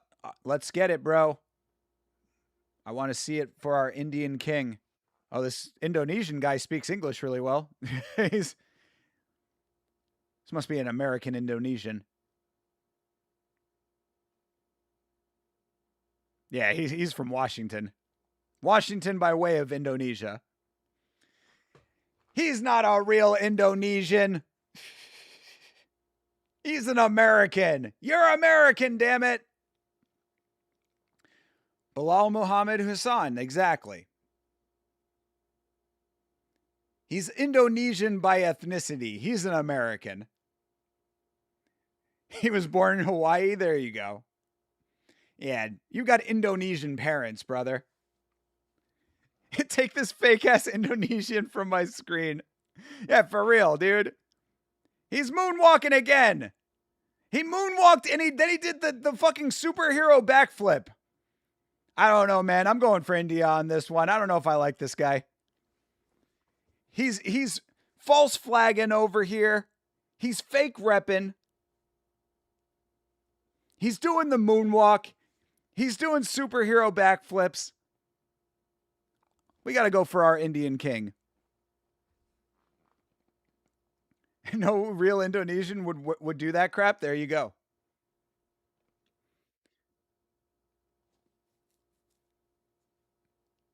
The beautiful country of Indonesians, he said. Okay. He's not a striker, not a wrestler. He's everything, he said. That would have been funny if he had just cut it off at the middle there. I'm not a wrestler. I'm not a striker. What's up? He trains at Syndicate, though.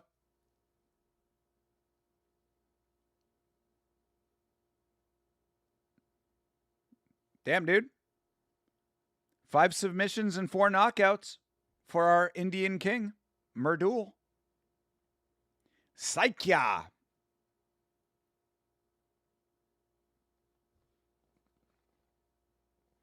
He's got brothers and sisters to look out for. Yeah, see, he's very far from his home. This is a real Indian over here. I'm telling you, man.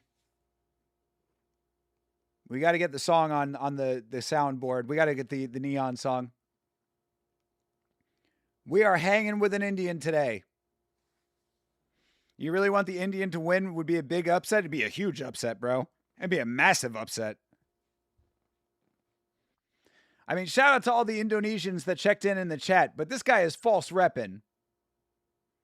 Damn, commission baddie over here. Commission lady.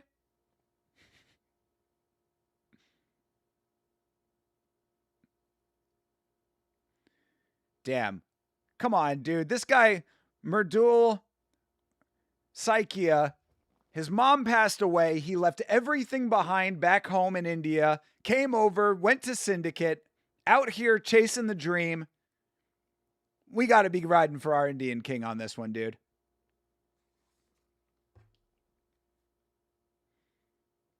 Hold on. In his honor, we got to play it. We got to get just a little bit of it. I don't even care about the copyright strike.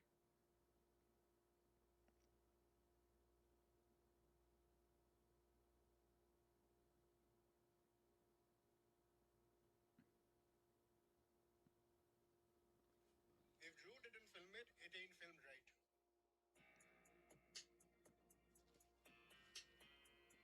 This is for you, my dude. Turn it up. Let's go. That's right. She want to hang with an Indian. Come on, Neon. That's right. Let's go. We're hanging with the Indians today. If Neon copyright strikes me, I'm fighting that shit. I'm out here repping for India more than Neon is right now.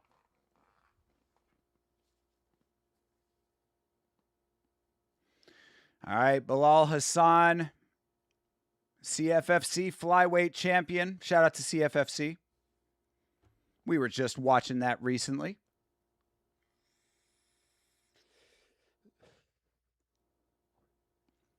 That's where Paul Felder was a champion. It's not easy. Oh, he did a springing cartwheel. This is a flashy motherfucker. All right, Fari Saputra coming in for Indonesia. Cutman Tate wasn't having any of his shit. Nah, dude. Get in there and fight. Afterwards, we can be friends. Till you prove yourself, you don't get the happy Cutman Tate treatment. All right, Mridul Saikia versus Bilal Hassan. About to start here. Hassan is 25. He's 8-0. Saikia is 29, and he is 9-1. Bro pointed down like, tell me what's wrong here. Oh, no. All right, fight's underway. Bilal Hassan for the win. All right, we're going to find out in mere moments. Let's see if we can get a beanbag finish. Sit him on the beanbag, whoever gets the job done. Fight has started. Oh, nice low kicks to start for Saikia. Oh, geez, heavy kick. Damn, Bilal's got some power in his kicks. Heavy kick to the body. Low kick for Bilal. Low kick back. Oh, jeez. He just dropped him. It's going to be over. This is probably going to be over. Bilal Hassan trying to get the beanbag. He did it. Bilal Hassan gets the round one beanbag. Oh, that boy got a beanbag. Ooh, that's a beanbag. That was quick, and that is the moonwalk. Yeah, finally, Rafayuski is right. Exactly. That's what we've been waiting for on the Contender Series. Annihilation. We've been waiting for Mortal Kombat. Flawless victory. There you have it. He took 2 leg kicks. Someone got blobbed indeed. That was a fluke. I feel you, bro. Shout out to all of our Indians. I'm sorry that Saikia did not get the job done, but he just got tagged, man. Right hand land, little hook just put him down. The little guy is kind of zesty. Yeah, I could see that. I could kind of see it. Anytime that men are doing dance moves, I'm always like, all right. Reminds me of that guy from Ryzen. I don't know if you saw that clip I posted from the Ryzen event. That dude had that whole choreographed intro looking like Stamp. Yeah, he just annihilated. Very nice work.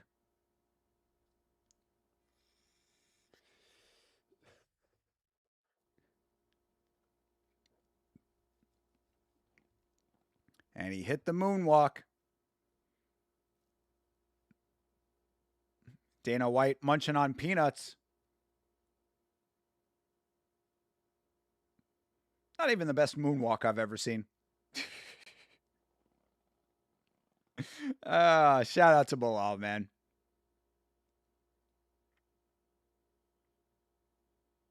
"45 seconds. He hit that thing.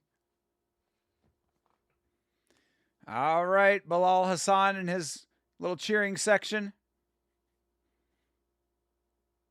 Oh, you want to talk about zesty? If he wasn't already zesty enough, yeah, this is a little bit much right now. Okay, brother, we get it. We get it, dude. All right, well, Indonesia, there's your representative. If you think about it, this whole sport is zesty. I mean, people say that, but I don't believe it. I don't know, man. I feel like a lot of people are like secretly on the low, like way more than they want to admit. But because like I never think about it in those terms, but a lot of people have said that kind of stuff. I remember I had a friend who anytime that before I did Yama, when I would watch MMA with other people, I had this one friend, every time that we would watch events together, he would just be like, anytime they clinched up, anytime they were on the ground, bro, this is so close to gay sex. This is gay. This is gay what they're doing. I'm like, bro, they're fighting. It's not gay. Like you in your own mind making it gay is the gay thing, not them fighting each other. So I feel like a lot of people do that. I feel like they automatically make it gay in their own minds. And it's like, bro, if you're on the low, just be honest with yourself.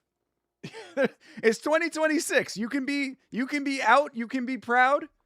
You can be whoever you want to be in 2026. You don't have to be pretending.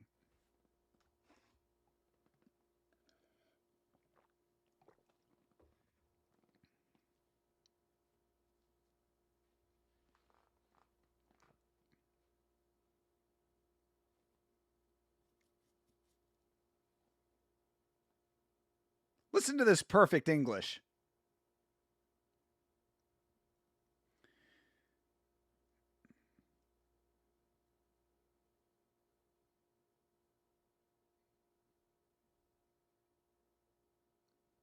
I mean, he's good on the mic. I'll give him that. He's well spoken. I hate when people are better speakers than I am. Really bothers me.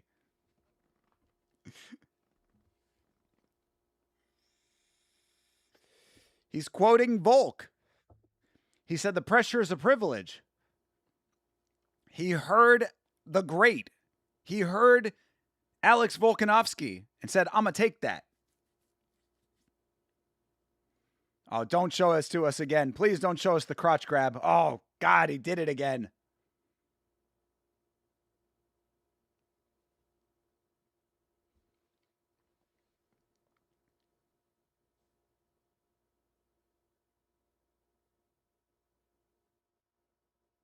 He's got weird abs. You see those? His ab muscles are weird. He's like kind of pointy. You see how like his abs have like divots in them? That's kind of weird. Oh God, he just called him Daddy Dana. Bro, you are not helping the zesty allegations. Don't call him Daddy Dana.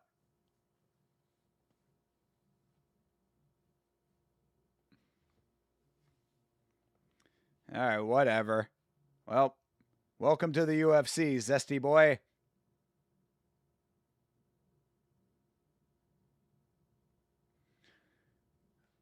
Fabricio Escarrega. He is from Mexico. Do-do-do-do-do-do-do-do.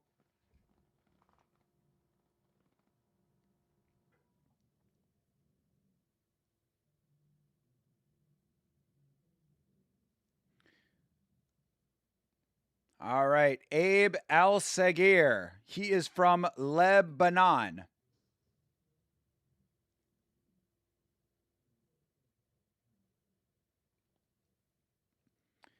See what he brings to the equation here. Mexico by way of Dagestan. Bro, we've had a lot of people representing Dagestan falsely today. A lot of false Dagestanis on this Contender Series.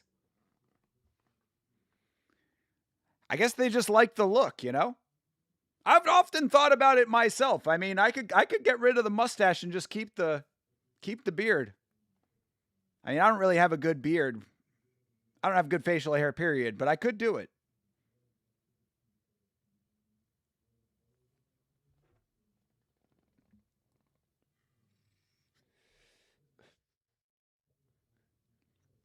We are in our final two fights of the evening.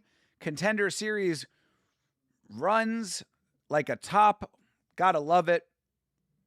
Chin straps are in. They must be. They just like the style. We're back in 1993, brother. Remember in the 90s? Y'all might be too young to remember that. In the 90s, the chin strap was where it was at. You would have just the thin chin strap. A thin line. Just squaring up your jaw.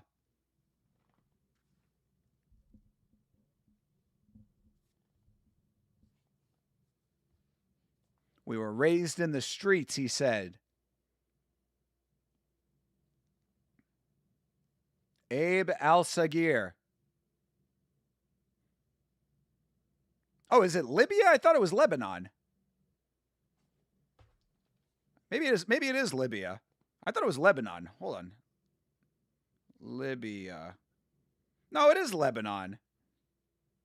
Yeah, it's Lebanon. Okay, no, I was right.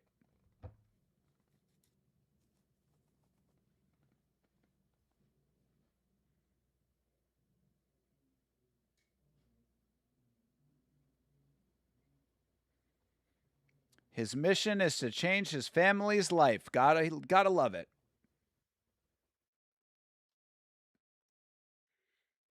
Ready for war, dog.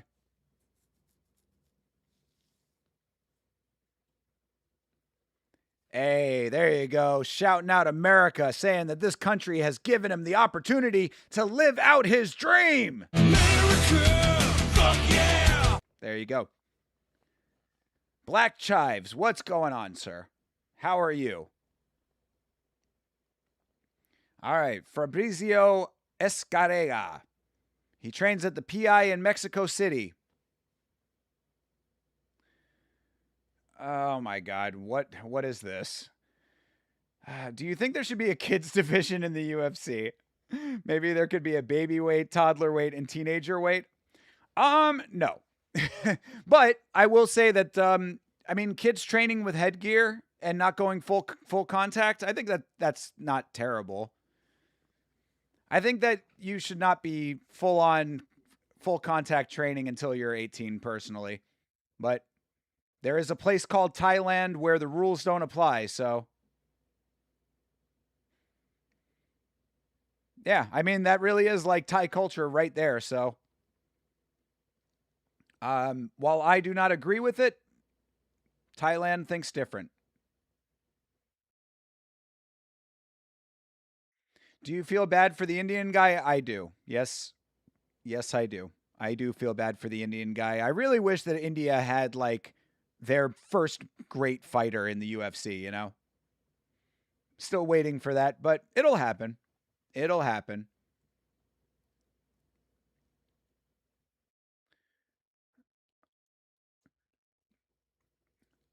You're something of a you're something of a scientist yourself, ha. Not bad. I'll give you that. That's pretty funny. That's pretty funny.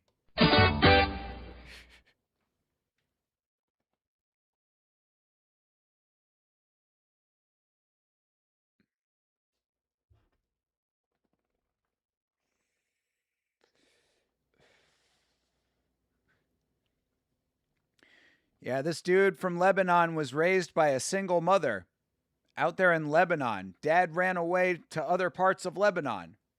What a dick.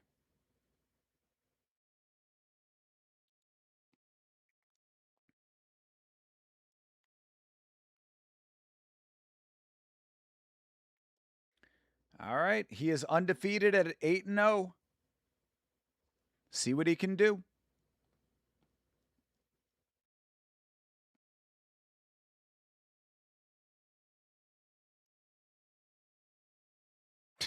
Nearly ran into the commission guy.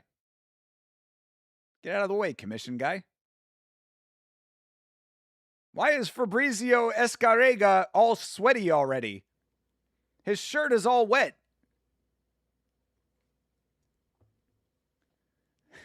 I wish Yuri was here. He used to show up all the time. I saw him a couple of days ago on a different stream. He is here. He's here under a different moniker. This is an alt account.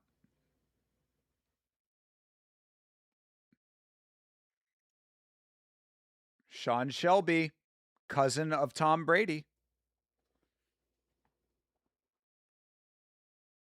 That's just a good warm-up. Had to have been a great warm-up.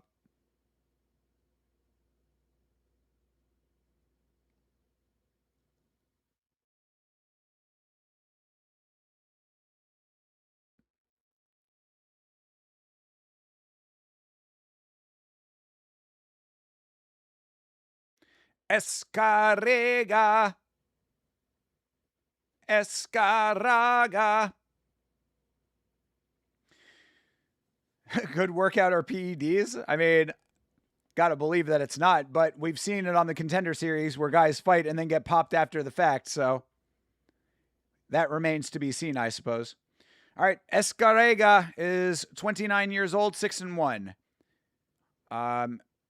Alcingir is 26 and 8-0. All right, fight is underway. You like the flag with the little Christmas tree in the middle? Yes, that's Lebanon. ¿Por qué no los dos? Es posible. Oof, all right. Escarrega gets Alcingir to the ground real quick, but he's back to his feet. They're certainly throwing. All right, Alcingir trying to get the takedown. Pushes for the double. Oh, nice work by Escarrega. Not letting himself get taken down and also making this clinch difficult. Yeah, Alcingir really trying for this takedown. Staying glued. Escarrega not being taken down easily here.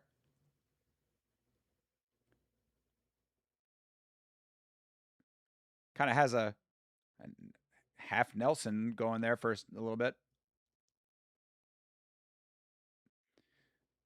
All right, Escarrega gets the clinch on the outside. Nice knee in the clinch.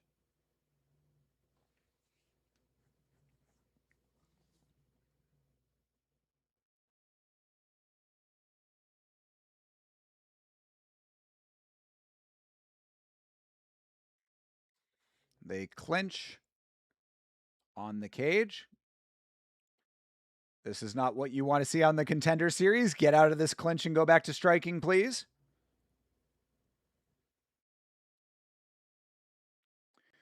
What's the difference between half and full Nelson?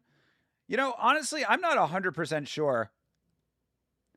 I'd have to look into that, Meat Rocket.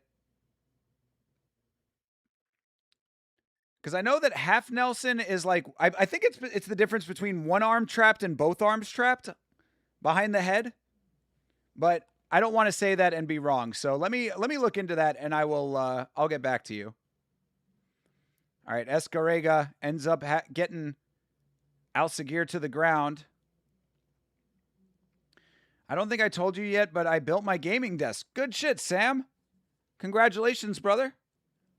You are one step closer to gaming like a champ.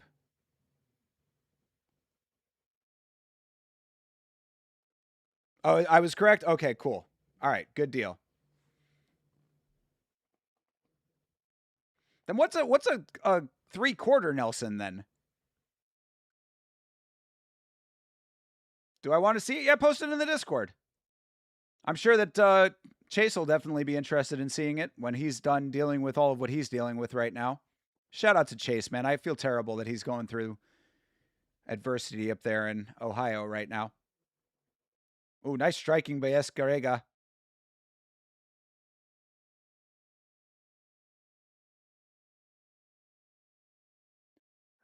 All right. Oh, nice knee from Alcingir.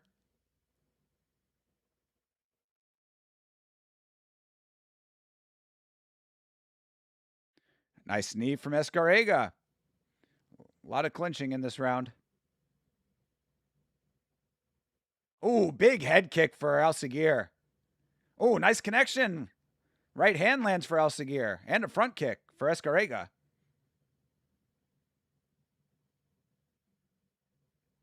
Nice counter shot for Alcingir.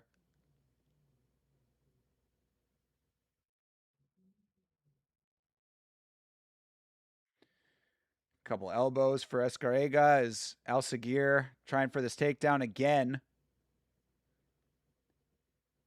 I mean, Alcingir really working for these takedowns that are not there.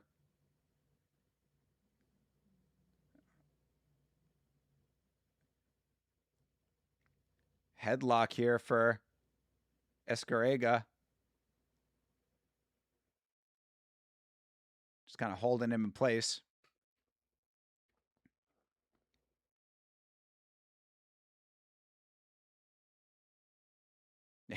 Beltran yells, "Action!" All right. They break off naturally based on that. And now they are out at open range. 20 seconds left in round one.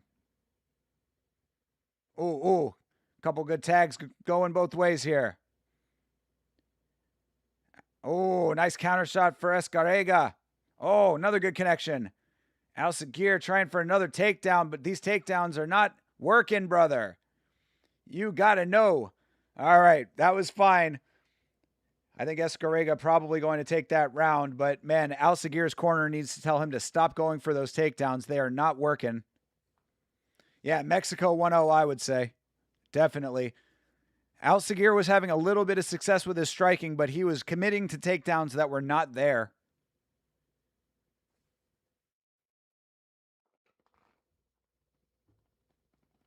They're telling him to single leg? Oh, come on, corner.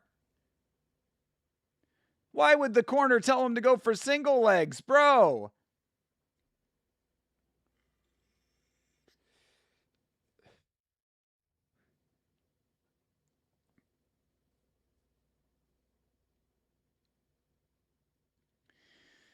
All right, well, let's see what happens in round two.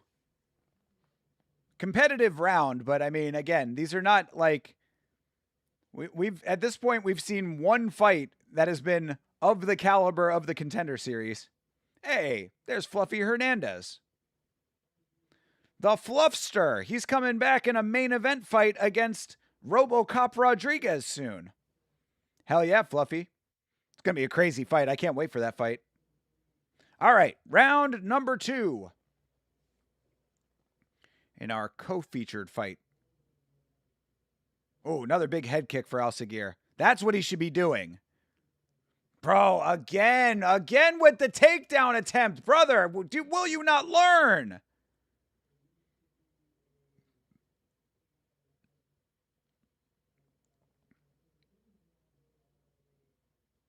Yeah, I mean, Paul Felder saying the same thing. He goes back to the double leg attempt, even though his corner's telling him to go for single legs. Oh, Sam posted the picture? Let me take a look here. Let's take a look. Ah, yeah, very sharp, Sam. Yeah, very cool.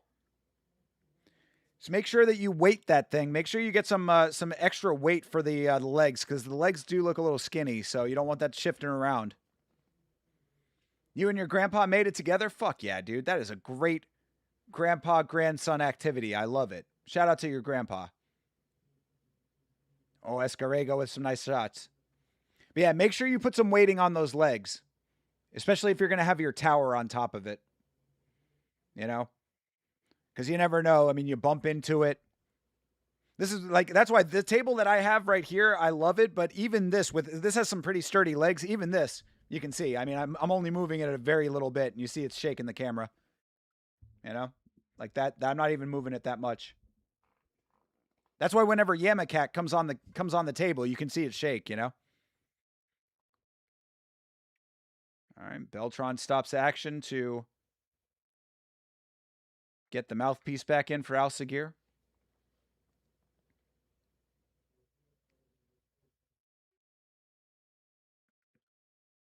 All right, Escarrega takes the back here. Let's see what he's going to do with this.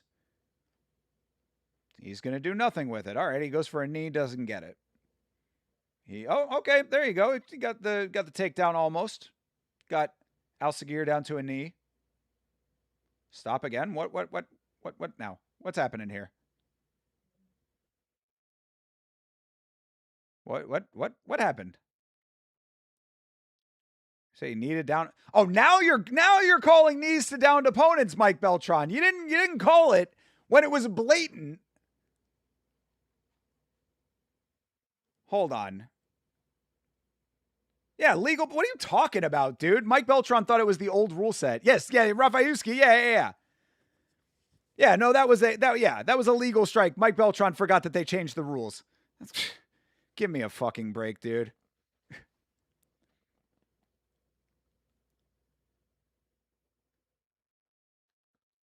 Laura Senko trying to mix her own Spanish into it. Thank you, Laura. I appreciate that.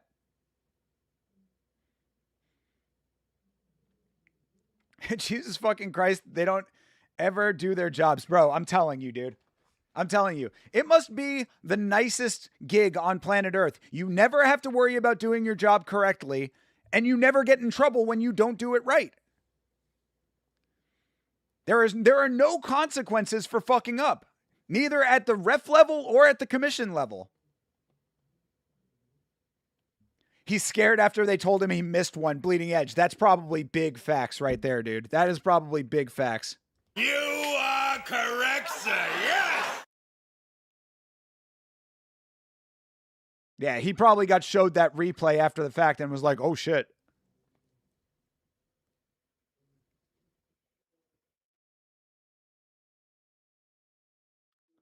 All right.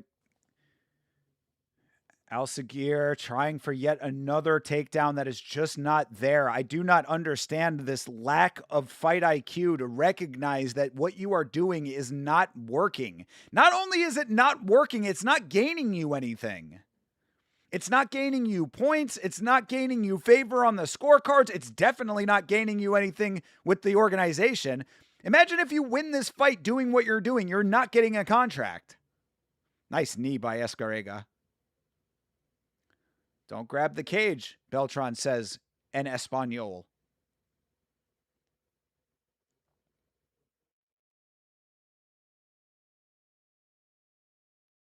That was a nice knee for Al-Sagir.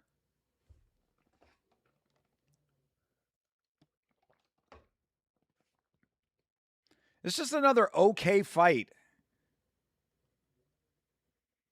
Sometimes week one is the weakest week of the Contender Series, though. I think I remember last year week one was the weakest season, or the weakest week. So maybe we just start off, get all the boring fights out of the way, and the rest of the season's going to be good. At least we had one good one. At least we had one beanbag here. Technically two, but, you know.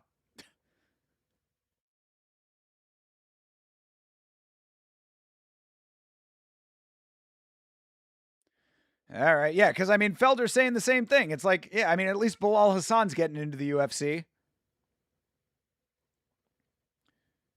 This is the episode before Joe Pyfer. Exactly.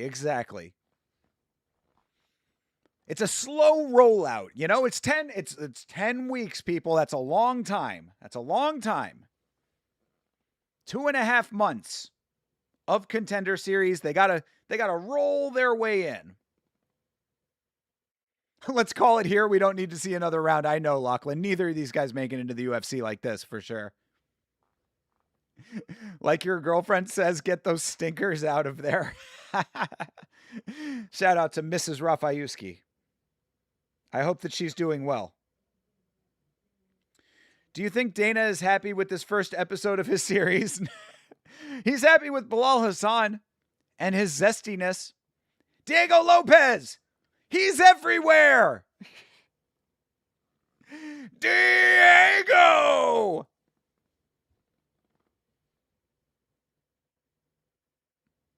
Y'all see that clip of Mego Levy that's been going around? Where she was like, kind of looking a little strung out? Yeah, there you go. Exactly. That's what Dana would say to you, brother. Shut the fuck up and watch the fights.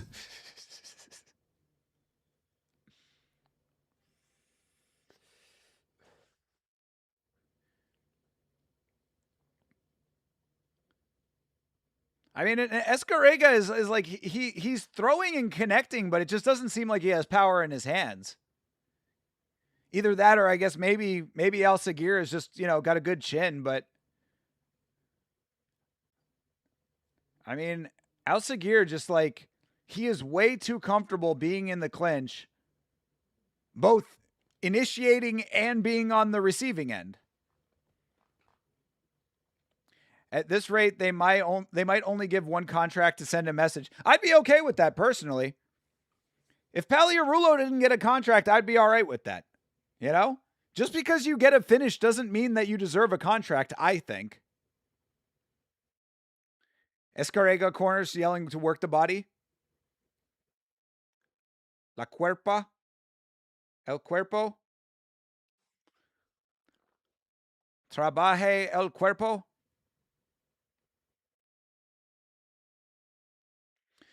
Lachlan, you don't got to be so mean. You remind me a lot of Dana. Why you gotta be so rude?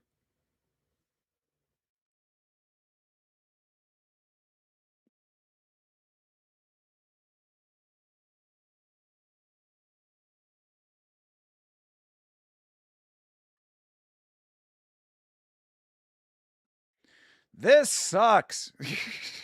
It certainly does suck. Yes, thank you, Wayne. Yeah, they're both just sitting there like, what are we, what? Guys, you are the ones trying to get a contract. You are the ones that are supposed to work. Escarego sitting there looking around like, well, he's on my back. What do I do? I don't know. What do you think? I don't know. Fucking do anything.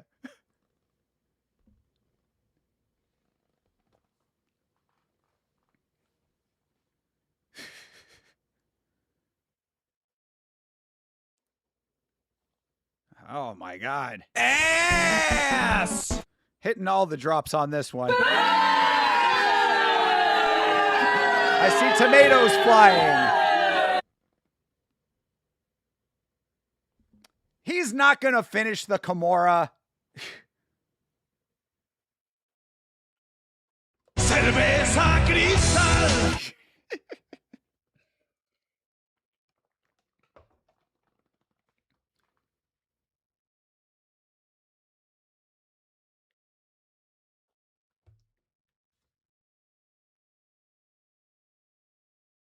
Paul Felder out here making excuses for these guys. Under 2.5 was minus 1430. Oh my goodness. God, I hope somebody cashed on that. Give me a goddamn break, dude.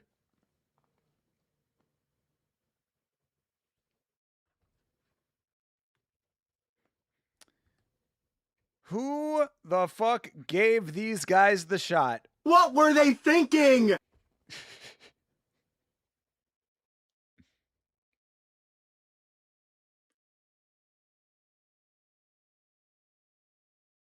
Bro, this is so bad. This is so bad. And like, I want to believe I was being pretty generous for those earlier fights that were not the greatest, but this is just, we went from bad to worse with one little highlight in between.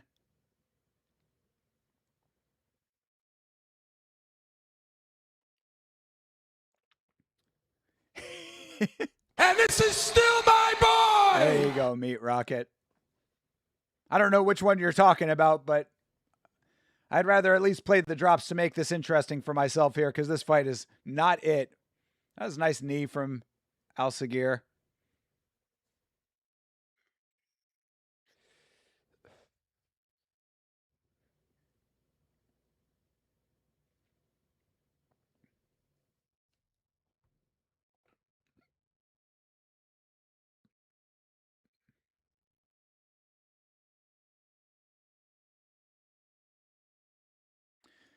Well, that fight comes to a merciful conclusion. I mean, shit, had me fucking silent.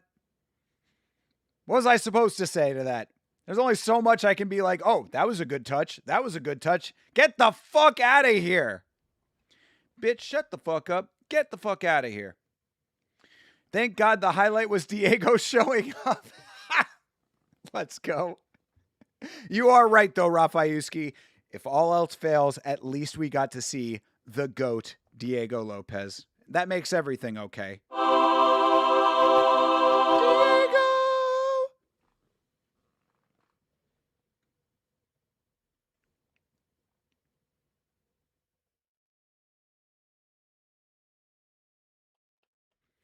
All right. Hopefully this featured fight will bring it all home for us. Hopefully we'll have something good in the quote unquote main event. But of course, you know that there is no main event on the Contender Series. It's the featured fight. That Diego part was pretty sick, though. I agree. Anytime that you get to see Diego, you know what? Because the thing about seeing Diego is you never know what stage of mullet and mustache he is going to be in. So every time that you see Diego Lopez pop up, it could be big mustache, it could be tiny mustache, it could be full-on long flowing mullet, it could be shorter flowing mullet. Many options. Diego has seemingly abandoned the Schwip. Oh, is this going to be a split decision? 30-27 and it's a split decision?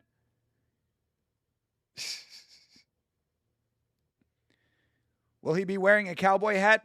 These are the questions. They gave it to fucking Al Sagir? Are you kidding me? Okay, well, congratulations. You're not getting a contract. Congratulations on that shit fight getting you a victory, but you are not getting a contract. Do not pass go. Do not collect contract on the Contender Series.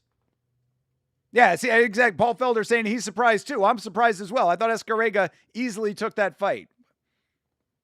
So, a fucking petty theft robbery on top of that shitty fight. Wow, Contender Series off to a great start. Oh my goodness. Yeah, wow indeed. That's just dumb on every level. Shame, shame, shame, shame on you. That's what I say to that. Dana's standing up in disbelief. Yeah, for real. But for Dana, he doesn't care about the decision, though, bro. The disbelief from Dana is the fact that he had to sit through that fight. That's the disbelief.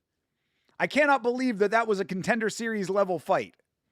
That should have been taking place in fucking, on the prelims of APFC. That should have been taking place on fucking Hexagon.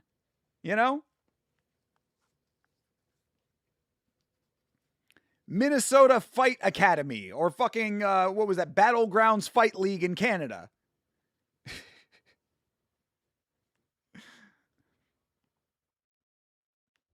L. That's an L of a fight. All right. Well, whatever. It's over. We move on. Yep. They're showing the scorecards. Yeah. 30-27 for Escarrega from Sal Tomato. And it was Chris Lieben. Damn, Chris Lieben and Mike Bell, who are usually the better. I mean, Chris Lieben's kind of all over the place, honestly, man. It really bothers me because I was hoping that when Chris Lieben became a judge, that things were going to be a little bit better.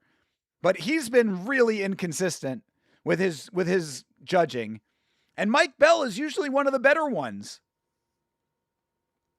In Combat Global, yeah. Hell yeah, Bleeding Edge.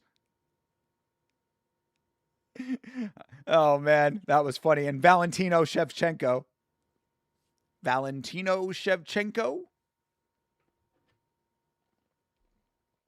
Refs and judges doing a horrible job, but hey, at least we have 3-minute ads between fights and rounds. Brother, welcome to the new age, my dude. Welcome to the Paramount era.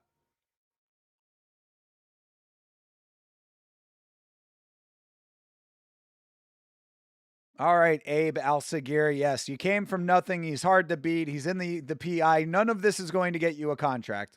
So enjoy your time on the microphone here. Oh, and that's not how I usually perform. Doesn't matter, bro. You gotta love that. You gotta love somebody coming out there having a shit performance and being like, bro, I'm usually better than that. That's not how I normally am. Okay, great. Well, show up next time performing how you usually perform then. I used to think fighters would be good, but CTE should be a disqualification for the job. I mean, yeah, I think that if there's like legitimate concern about actual, I mean, like, memes aside, if they're legitimately showing signs of CTE, then that absolutely should bar them from being clear. I mean, I would think that the doctors would not clear them to fight if they're showing CTE symptoms, but I don't know. I mean, I guess that they can cheat that.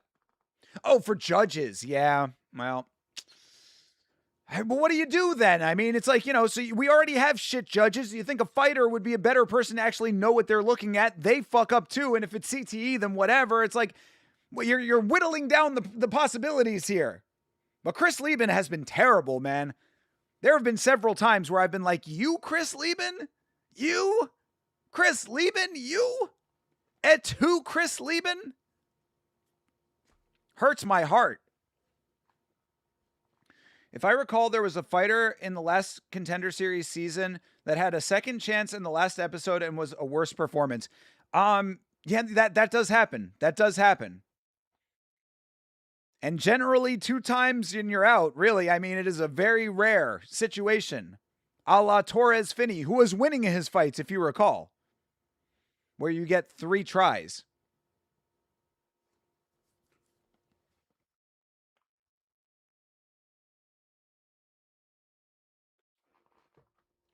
All right. Well, we've got our final fight of the evening here. Senko knew he's not getting shit. Hell yeah, dude. Come on. It doesn't take a fucking rocket scientist. Anthony Wint. All I do is wint, no matter what. They say he trained with Kamaru? Yep. All right. He's a Kamaru Usman guy. He trains with the legend.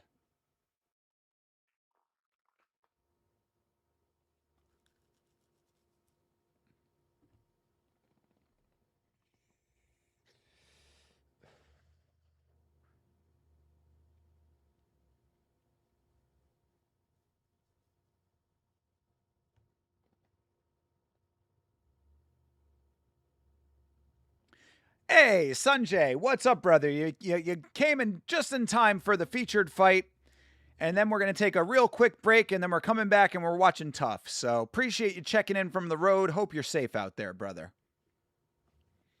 Honestly, you have not missed too much this first week. Hopefully this last fight will make up for some of the weaker fights that we've seen. Adams has the same hairline that I have. Just shave it, brother. Just shave it.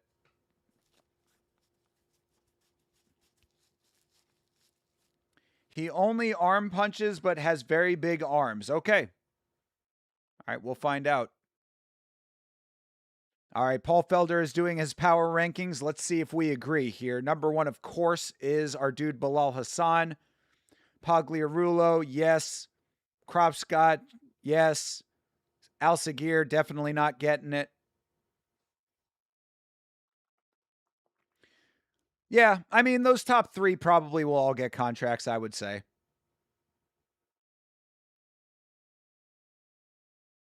Yeah, still all rise is what I think. Wait, it looks like it says pill all rise. There's no T. I want to know what that chest tattoo says. Blood draw, optometrist, and Cairo. So good day off getting Thai food. Very good, brother. Good deal. God, I cannot wait until I can see a back doctor. An osteopath. Y'all taught me that.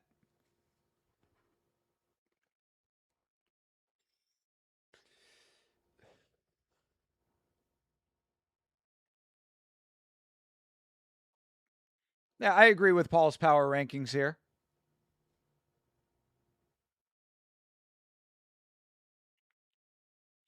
But yeah, I don't think that Al Sagir is getting anything. I mean, those 3, maybe. I mean, again, Kropscott is getting in off of the strength of the armbar at the end. Pagliarulo, I could really take it or leave it. I'd be okay if they didn't give him a contract. And I like Bleeding Edge's idea. I like the idea of them just not giving out contracts to anybody but Bilal and possibly whoever wins this fight if it's a good performance. It should be 1-4-4-4. That would be how DC does it. That's the thing. Everybody gets on DC's case, but the one place that DC shines the most is on the Contender Series. I agree with DC a lot. DC is very critical of the Contender Series fighters, and I agree. You got to show up and show out on the Contender Series. You say so far every winner should and will get a contract? Okay, well, you're wrong, Meat Rocket. Didgeridoo Dave, what's up, brother? G'day, mate. Didgeridoo Dave. In my opinion, Contender Series hires too many people. It doesn't make sense. I agree, Rafayuski.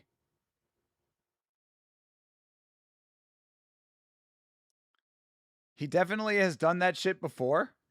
Yeah, I know, right? Given everybody, oh, yeah, fucking ranked it that way. Hell yeah.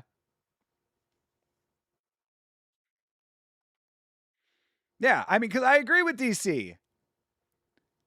None of the if none of them deserve a contract, there's no requirement. You don't have to bring more people in. The roster is huge as is. Plus, we keep seeing people getting taken in on short notice. Popik, whatever, he was on the Contender Series, came back, whatever. Like, we see people jumping the line all the time. So my point is there's no requirement to give out a certain number of contracts. Send a message.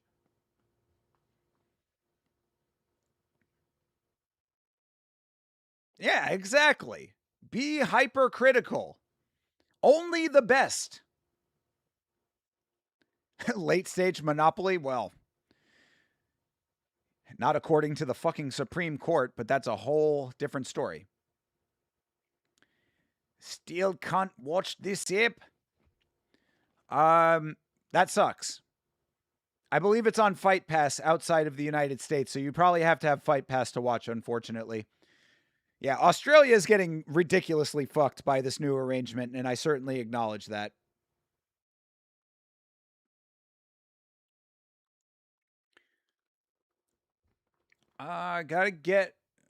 Gotta back my guy from Fury FC. Hell yeah, dude. Shout out to Fury.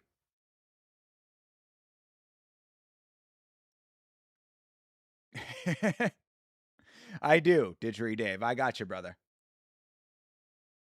Yep.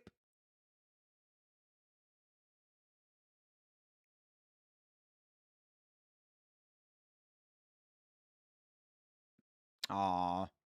R.I.P. to this dude's mother, Matt Adams, over here.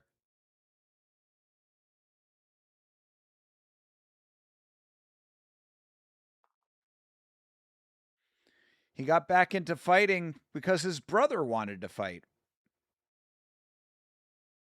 Nice. Look at him punch in the back of the head there. Always good to see fouls on your highlight reel.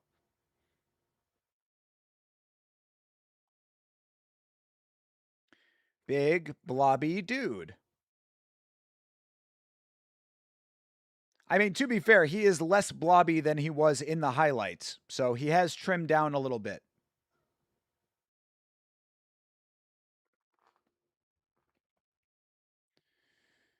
Matt Bad Adams. Can see the press conference starts in 20 minutes on Fight Pass. Yeah, true. Yeah, then if you don't see it on Fight Pass, check on Paramount Plus. Because they said outside of the United States it should be on Fight Pass, but if you don't see it on Fight Pass, then it's got to be one of those two places.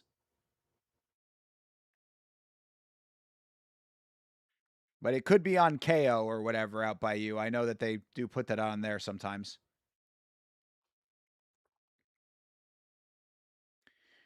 5 first-round finishes, 5 wins by knockout, former LFA heavyweight title challenger. He's built like a marshmallow.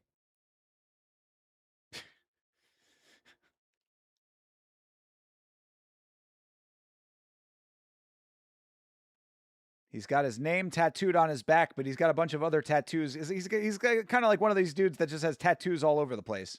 At random, it seems. Adams has the fishing cap and Oakley's indentations around his head. I mean, I guess you know what he gets up to on his off time.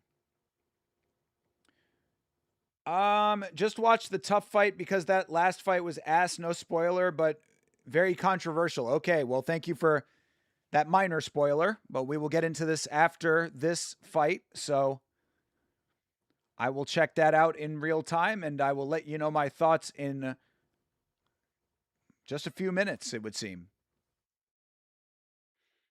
But yes, we will certainly be watching The Ultimate Fighter after this, so stick around. Don't go anywhere after this fight. It's on Paramount? Okay, so you guys out in Australia have the you guys have the same setup that we have in the United States then. Gigi steps in, triple threat. Okay, brother. I mean, shit, dude. How much could Gigi really do? She couldn't win on the Contender Series or, on the Ultimate Fighter or in the organization. She adds very little as an additional threat. I'm kidding. Have some honey or tea. Yelling may be afoot. Okay, we'll find out. The choice is now stay with Yama or watch that. I choose you. Oh, well, thank you, Didgeridoo Dave. I appreciate that. Can you not dual screen it? She wins the triple threat? Damn, dude. Maybe Gigi just needs to go over to AEW. She could be fighting, what's that guy's name? Darby Allin? There you go. Gigi versus Darby Allin.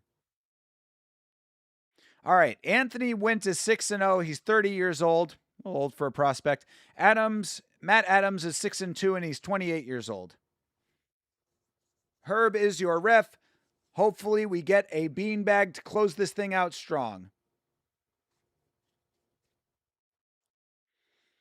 All right, fight, of course, is underway. What does it say down this dude's spine? Oh, nice low kicks for Wint. Oh, 3. The triple low kick. Ooh. And one up top. Wint off to a good start. That is an unfortunate hairline for Mr. Adams. All right, Wint takes back. Oh, he's pummeling the side of the head now. Oh, Wint really going for it. Wint trying to finish this thing early. It's a beanbag! Wow! Oh, that boy got a beanbag! Ooh, that's a beanbag. I mean, didn't feel like that's what it was going to be, but he was tenderizing the body, and Adams just stopped moving. Sit that man on the Contender Series beanbag. We gotta finish. Let's fucking go. Wow. I mean, it seemed like it was not. I mean, they're asking if it was an appropriate stoppage. I don't know.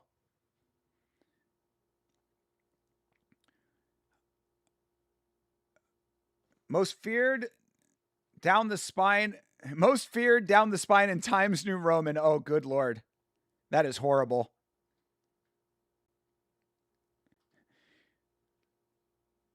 I think he punched him right on the spine, by the way. That's illegal. Insurance was so good, thinking a massage as I expected to pay over $200 for glasses, $34 total for everything. Nice, bro. Congratulations. To be honest, when I saw the guy talking about losing his father and shit, I knew he was going to get blobbed. I think he was talking about losing his mother. Maybe it was both. But why would that have been your indication? No way. The minus 5,000 and minus 1,200 won immediately. That's surprising. Yeah, Contender Series, that generally is how it goes. But, yeah, at least those were correct, because your other first round predictions did not come through, Dino. Turned 1470 into 15 on that last fight. Let's go, TJF. Absolutely. Yes, your 30 cents was well earned on the heavy favorites. Please just remember this finish. I want to talk about it later. You got it, brother. I will remember this finish.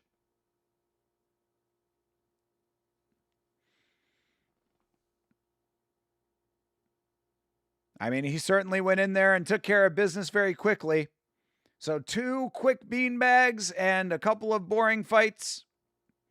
Let's see what Uncle Dana has to say about contracts, or as our dude Bilal said, Daddy Dana, while grabbing his crotch in the cage. Not a bad episode, but I could see next week clearing. This, on Contender Series terms, was not great. It was okay. I'll give it okay. We had a couple of competitive fights, which were not bad. A couple of fights that were less than entertaining. and a couple of finishes. That equals up to about a 6, maybe 6.5 at best. I would give it a solid 6 out of 10. Gable Steveson would run through Wint. We'll see. That fight might happen.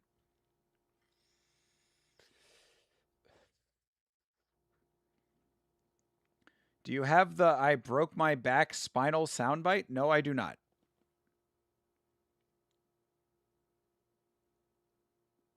I don't know if I know what soundbite you're talking about.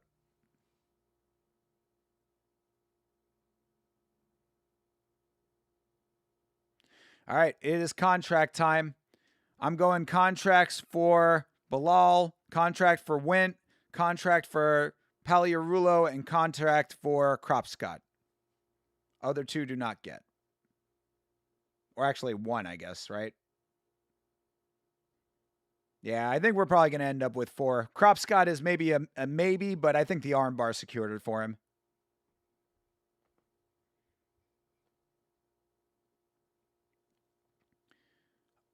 It's Mike Tyson after losing a fight. He said on the mic, "I broke my back spine." Oh, yeah. Now that you mentioned that, I do remember. But no, I do not have that.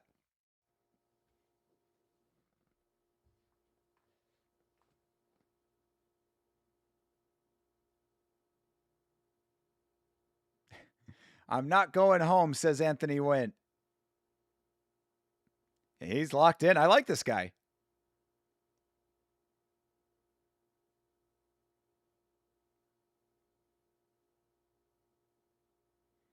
You think maybe 3 contracts?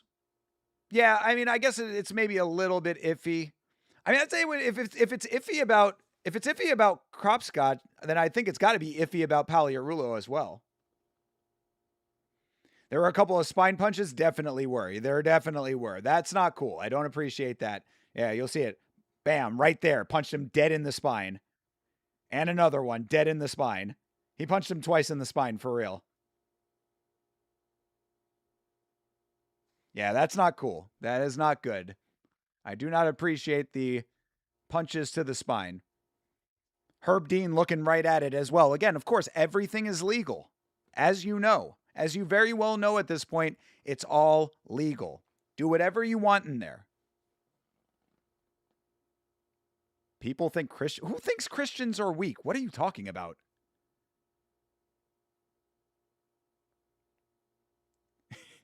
When has anyone ever said that? Christians are weak. What are you talking about? It depends on how generous Dana is feeling, plus the Paramount deal. Maybe he's more or less generous. Yeah, true. Good point. We'll find out in mere moments here.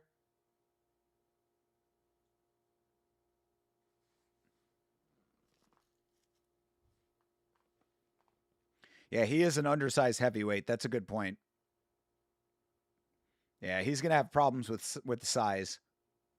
But either way, got the win here.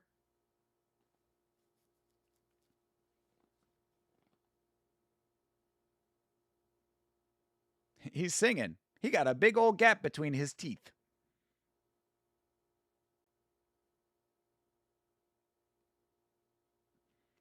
Oh, he's a South Florida guy. All right, well, shout out to South Florida. Stop punching people in the spine. This is the first Contender Series under the Paramount deal. Yes, it is. People make some weird justifications for shit. We weren't even talking about that. Yeah, I know. Exactly, bro. It's like, what? I always love when people come in with that kind of energy as well, where it's like they get like defensive about stuff that like was not in the equation. Y'all think that I don't know how to fly fish? Well, I'm here to tell you something. I do know how to fly fish. What? You know what I mean? Like, what the fuck are you talking about? People out here talking shit about my fly fishing abilities. I'm here to tell you something. I'm one of the best fly fishermen on this planet. Apparently the guy is pretty good at fly fishing. UFC is Cartman rules. I'll do what I want. Exactly, bro. It's just legal. It's all legal. Everything is legal.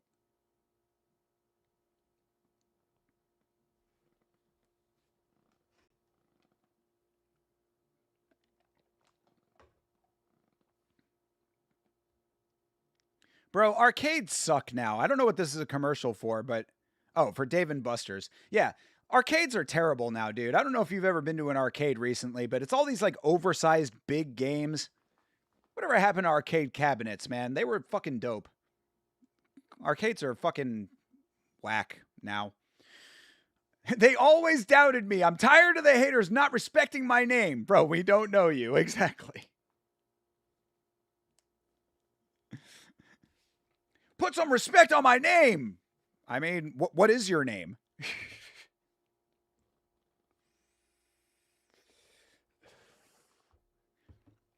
Imagine Dana gives everyone a contract. If Al Sagir gets a contract, I mean, I might eat my hat. I have the Yama cap up there. I'll start chewing on it. I don't know if I'll be able to actually get any down, but I will certainly try. All right, here we go. It is time. Contract time. Get ready. Yeah, Dana not happy about tonight. He was like, yeah, she's like, what a way to kick off season 10. He's like, yeah, it was fine.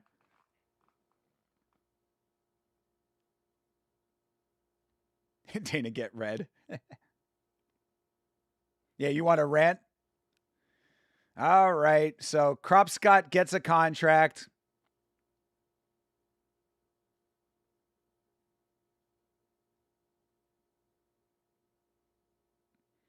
Yeah, shout out to Kuhneman for not tapping. All right, Kropscott gets a contract. He's in generous mode tonight, people. Paliarulo's up next. All right, another contract for Paliarulo. Yep, we're getting generous Dana tonight, folks.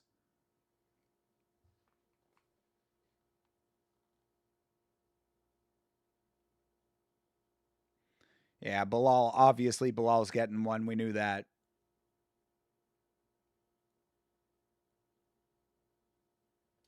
Oh, he was the biggest favorite in the history of the Contender Series. God damn.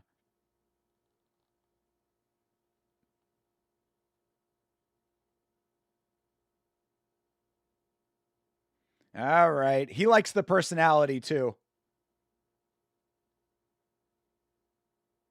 Did the talking to him after sway him? It might have. Maybe it weighs more than I think.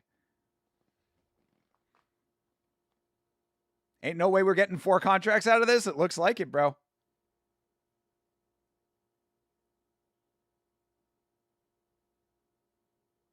Yeah, damn, Dana. Dana's saying it like it is. Don't agree with the judges. I like that at least. At least Dana's being honest with Al Sagir. Yep, no contract for Al Sagir. I'm glad because I also don't think that he won that fight. Keep training. You're a tough guy. Good deal. All right.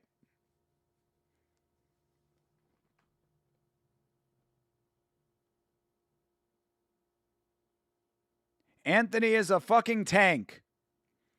Dana's saying, I didn't know the Christians were strong. I didn't realize, egg on my face for saying the Christians are weak. You can't believe he didn't get a contract. No contract, and fuck you, you lost. Look, tell it like it is. But we did indeed get 4 contracts. Anthony Wynn also gets a contract. What hot suave would you use eating your hat? Oh, hot sous vide? Yeah, I would have to sous vide the hat for sure. But thankfully, I do not have to eat it because Al Sagir did not get a contract. But 4 contracts, surprising, to be perfectly honest. That is, I don't know if I agree with all of that, but 4 contracts is indeed what we got. So it is what it is. We'll let Dana's interview get wrapped up here, and then we are going to take a quick break, and then we're coming back, and we are doing TUF. We're extending the stream tonight, folks. Another full episode of TUF awaits us, which I am looking forward to.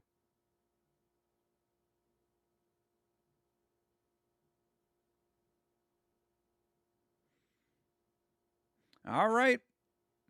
And we let the gentleman at the desk wrap us up here, and then we are going to get started on the Ultimate Fighter.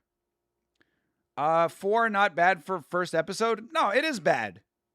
2 of those guys probably didn't deserve it, but again, generous Dana in the building tonight for whatever reason. Oh, actually, no. I guess I forgot. We gotta listen to their post contract interviews. My bad. Yeah, we gotta listen to their post contract interviews here. Of course, sometimes these are fun. All right, what do you have to say for yourself, Crop Scott, Hopscotch, Raindrop, Drop Top? Damn, his forehead is fucked, dude. Jesus Christ, this guy wears damage.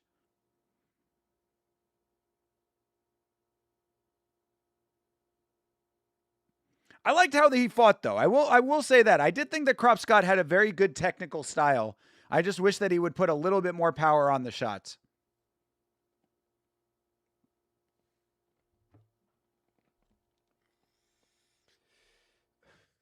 You don't want to see Bilal on the mic, brother. That could be, there could be more zestiness ahead.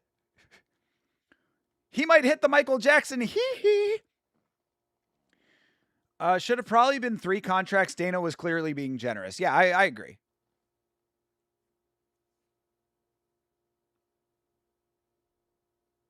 All right. Paliarulo, I think probably the weakest of the guys that got contracts tonight. This is the one. Yeah, Paliarulo would have been the guy that I would have denied the contract even with the finish.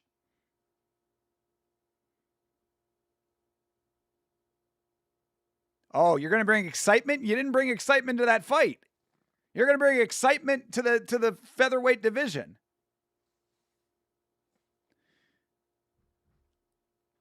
Get that head looked at right away. For real. All right, nice quick one with Paliarulo. Get the fuck out of here.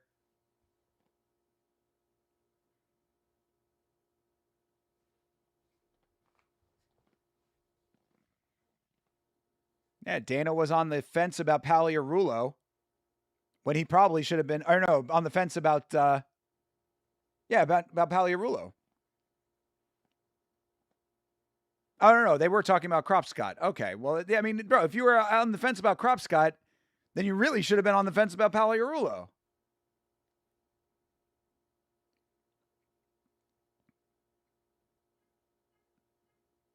Oh my God, stop drawing this out, God damn it. I want to start TUF already. Plus, I got to pee.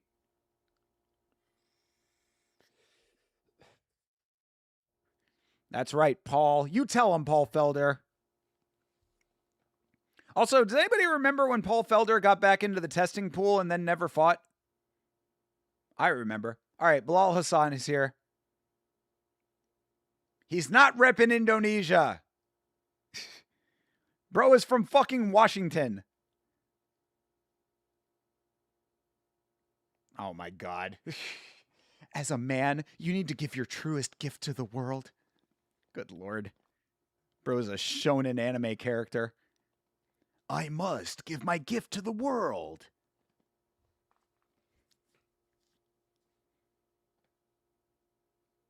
Yeah, I'm definitely seeing the zestiness.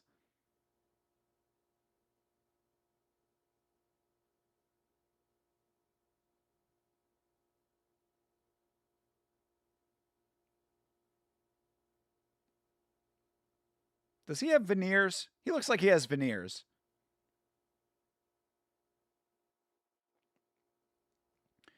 Super Lotto is like $1 billion. Said fuck it and got 3 tickets. Good luck, brother. Yamashow.com if you win. Oh, yeah, there you go. Yeah, I guess Half Dead Frank was right. He was born in Hawaii. He gave a chee-hoo.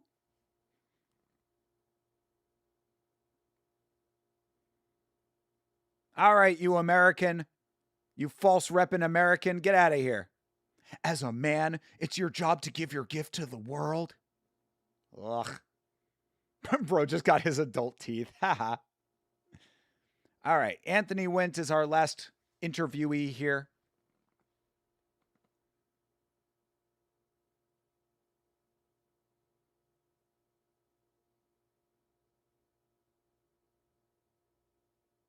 Oh my God, he's proclaiming God's name as high as he can. Another devout Christian in the organization.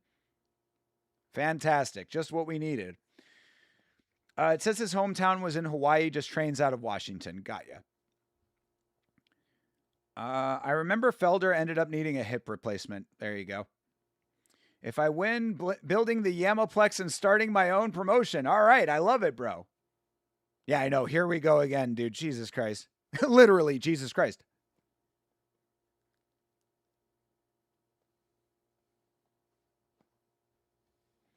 Let's see the Anthony Wint watch party here. Oh, they're at a college. He's got a whole collegiate hallway there, or a lecture hall. He had to quit his job to be on the Contender Series. Good for him. I appreciate that at least.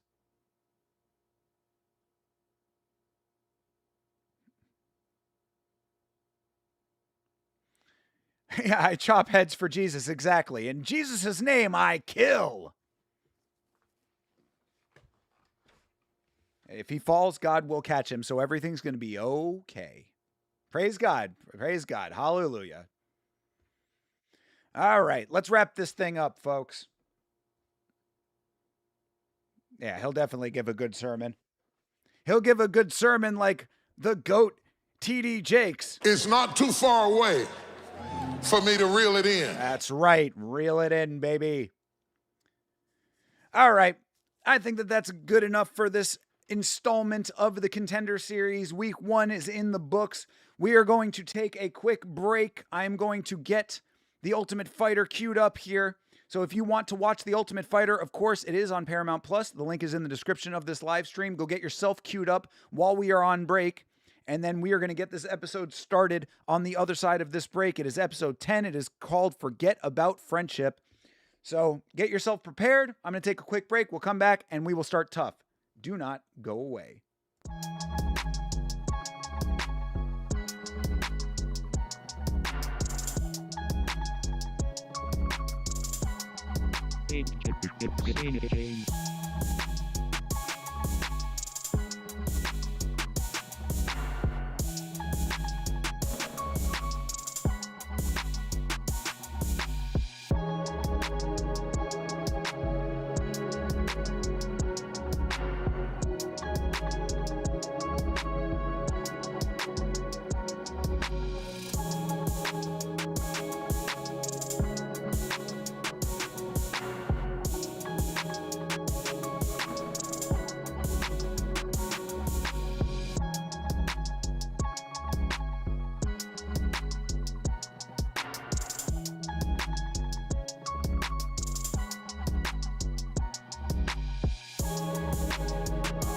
And just like that, timer's getting reset over here. Hope you are well. Thank you for sticking around. Make sure to like the stream. It's the homie thing to do.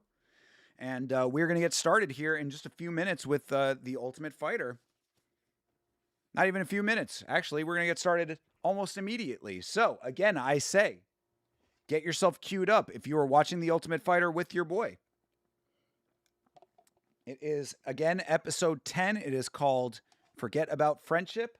We are in the semifinals, and this is going to tell us who is going to be fighting in the finale. So Xavier Franklin is going up against Akilbek Ulu, or Ilimbek Akilbek.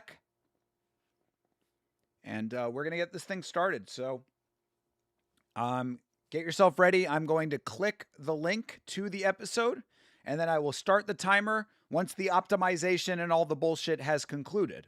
So I'm going to tell you when I click, and then I'm going to tell you when the episode starts.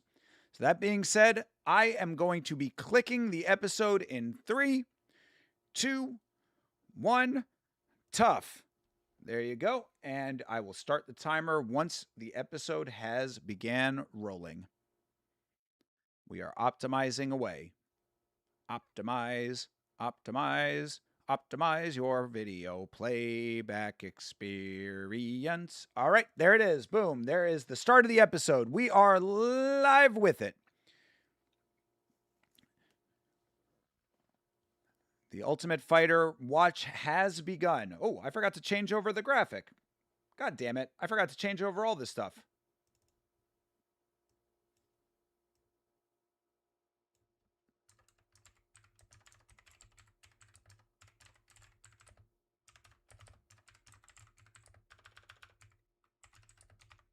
There we go. There's that.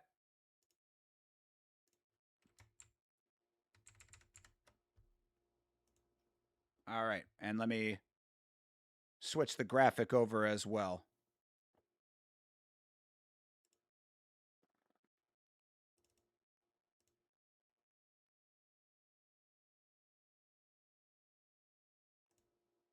There we go.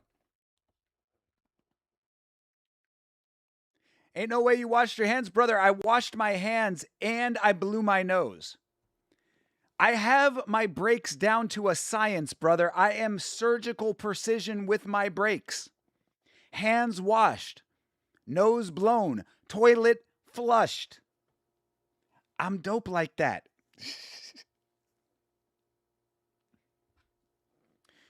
But we are locked in. We are watching The Ultimate Fighter now. We're seeing the intro. We're seeing all the names. Shout out to Bandana Anna. Shout out to Mackenzie Stiller as well.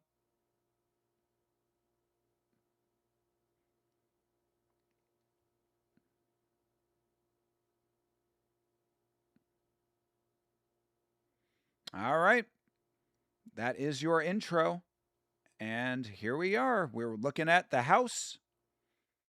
TUF house. You're going to be so ready. All right. Illenbeck is out in the backyard training.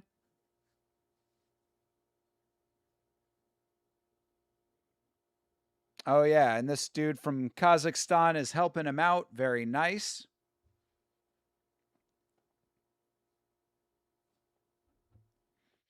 Yeah, the Kazakhstani dude is helping out Illenbeck. Oh, they used to train together in Thailand. Good fights? A couple were okay, Tyler. I didn't think that there were 4 contracts that needed to go out on that episode, but I'm not mad about it, I guess. I just like, But there were a couple of good ones. You want to see intensity on the Contender Series, you know?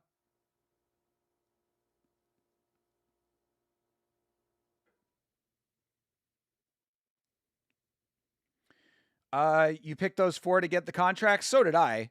I mean, I said that if they were going to give out contracts to anybody, those were the 4 that were going to get them. And they did. So 4 out of 5 got contracts. Like I said, I probably could have maybe whittled that down to 3, but still, it was okay. It was okay.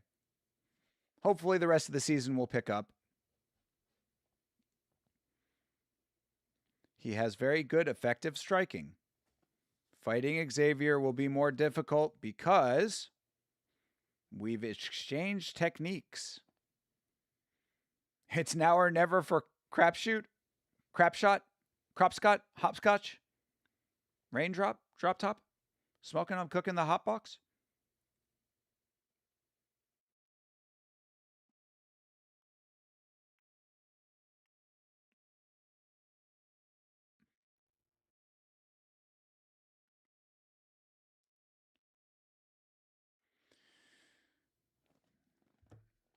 We're forgetting about friendship. He wants to pursue his dreams. You cannot be friendly inside of the cage. We learned this from previous episodes of The Ultimate Fighter. If you fight like friends, you will lose, and the fight will suck. Wait. 10-7 said controversial. I wonder if he has any correlation to Muhammad Deli booking on Contender Series. Yeah, no, he's fighting on the last episode. Yeah, this is Xavier Franklin versus Illenbeck Ulu. Illenbeck Ulu. So yeah, we already know how that last fight's going. This is as I was saying at the beginning of the stream, this is the last episode where we don't know who's going to make it to the finals. We already know that the final is going to be Tina Black and Melissa Amaya, and we know that Christian Strong makes it to the finals as well. So we just need to find out who Christian Strong is going to be fighting here. We're finding that out tonight. Oh, we're going mini golfing. We're taking everybody out for a little day on the town, having a couple beers with the guys. Oh, DC, of course, getting everybody fat. DC can't just be fat on his own. He has to make everybody fat.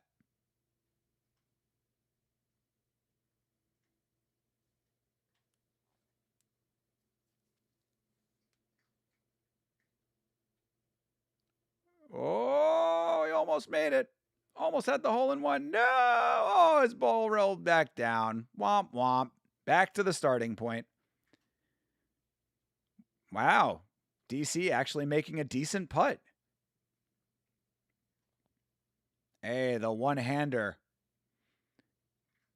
Tina Black getting the putt. She's never gone to putt-putt before. Do they not have mini golf in Brazil? They might not. There's a mini golf place not too far from my house, actually. Never been there. Can't remember the last time I went mini golfing. Oh, wow. That was crazy. Is that DC who just did that? That was wild. I think it was Rodrigo. Wow. That was impressive.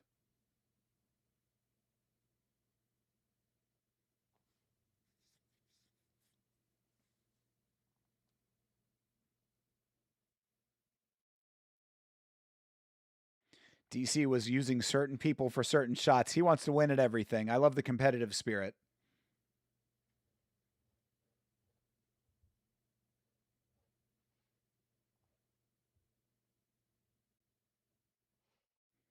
Hey, all right. 55-67. DC wins the mini golf tournament here. Melissa Amaya looking in the background like, okay, great.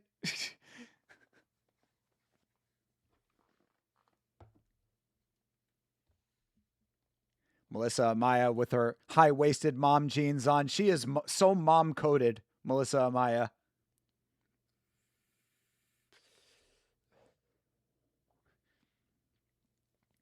Building relationships that will last a lifetime. Isn't that lovely? Isn't that special?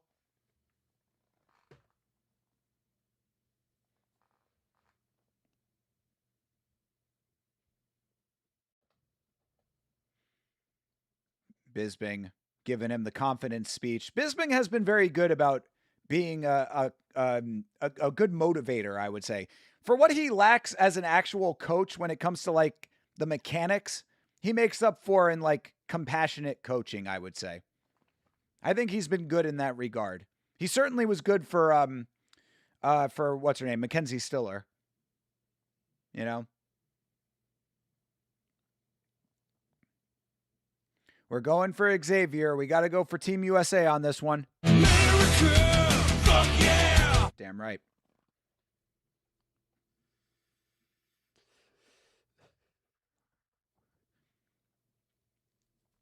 Everybody knows.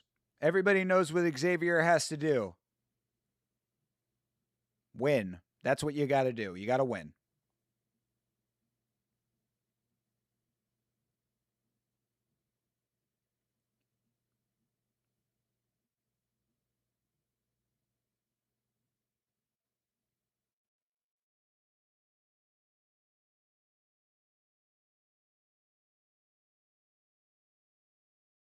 What did he say? It's always the Benji show?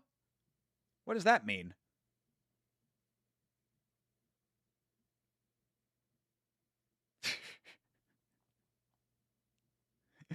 It can be anywhere. It can be inside the house, on the couch, in the Walmart, in the McDonald's. He doesn't care. He'll fight you anywhere. I like it. All right, commercial break and we're back. Back at the TUF house. How far into the episode are we? Oh, we're only at 10 minutes. All right. Well, it's a 46-minute episode. So, oh yeah, wait, we have to have the calls home, of course. Ah, look at the parents. The parents, Ulu.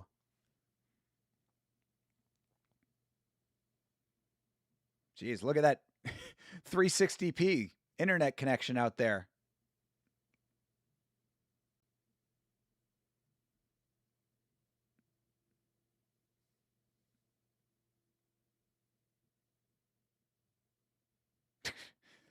Not much emoting going on here. This is a very solemn. Oh, mom's tearing up a little bit. Oh, now the Ulu is tearing up a little bit. Aw, he misses his mama. Aw.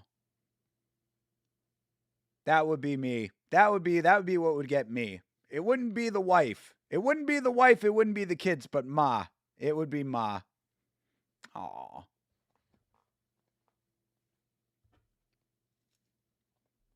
That's right. Dad saying, take it all the way, son. Nice that he has a supportive family back home. I can appreciate that. He got the good ending as far as backstories go.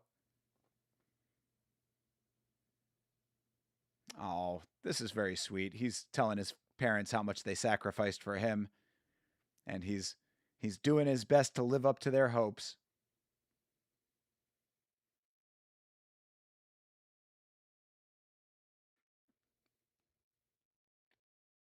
Oh, the Ulu is all emotional. And they're praying right now. May God Almighty help our son to achieve his goals. All right. Well, hopefully that will be the case. Hopefully God will personally come down to help the Ulu. But Xavier is also praying to God.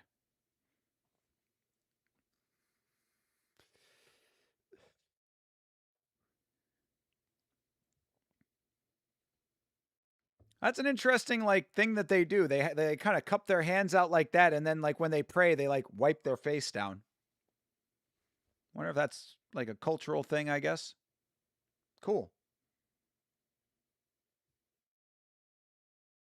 He misses his family every day. What does your family think about that little wispy soul patch that you have? Or not soul patch, but that little goatee.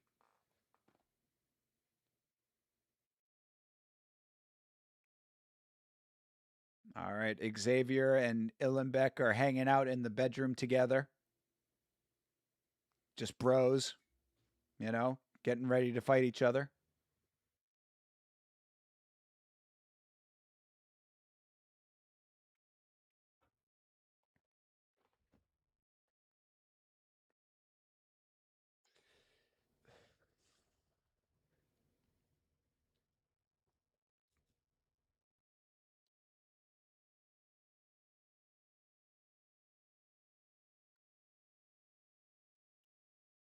Yeah, they become friends, but they can't be friends when they're fighting each other.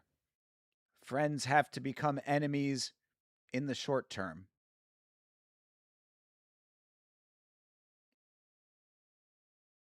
You got to fight. It is what it is, man. They're still friends. They'll still be friends after this.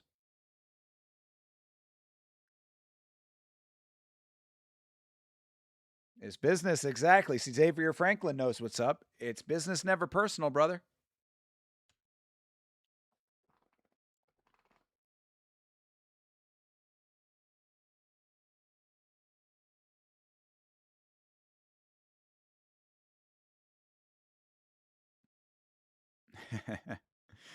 He's not coming home if he doesn't get the contract. I get it. Yeah, they'll be friends after this. You got to do what you got to do, man. The sport is brutal that way. No love in the cage. Yeah, and that's the thing about The Ultimate Fighter, right? Both of them probably will end up in the UFC. So it's not going to matter. Just do your best. It's symbolism for receiving God's blessing in Islam. Interesting. Okay, I like it. Yeah, it's kind of cool. It's like washing the blessing over you. I forgot TUF was also today. That's why Yama's the GOAT. Appreciate you, brother. Thank you for being here, my guy. W. It's like the sign of the cross. Got you. Okay. Good deal. I've never seen that before, I don't think. That's kind of neat.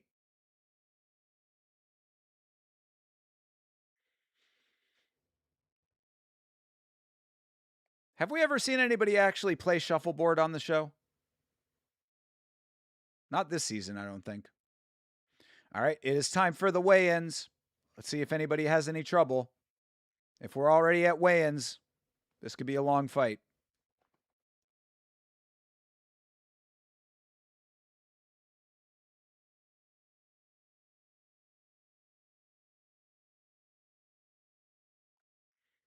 All right, so Marlon the Scouse is going to be on, in the corner for Xavier.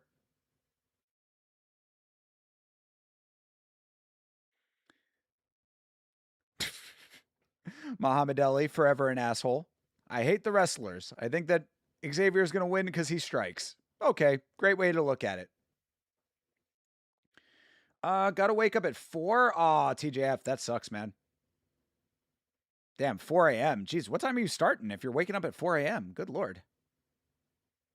Either way, do what you got to do, brother. Appreciate you being here, man.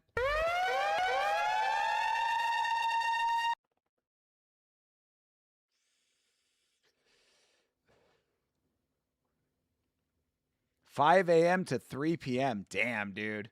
I hate shifts like that. I am way too much of a night person for a shift like that.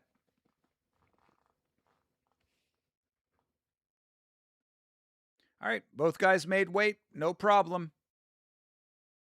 No problemo. Oh, 4 days a week? I mean, fair enough, but those would be a tough 4 days for your boy.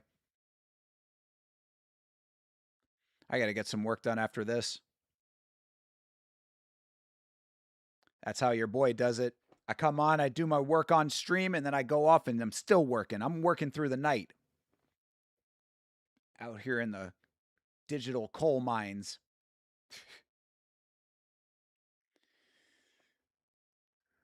All right.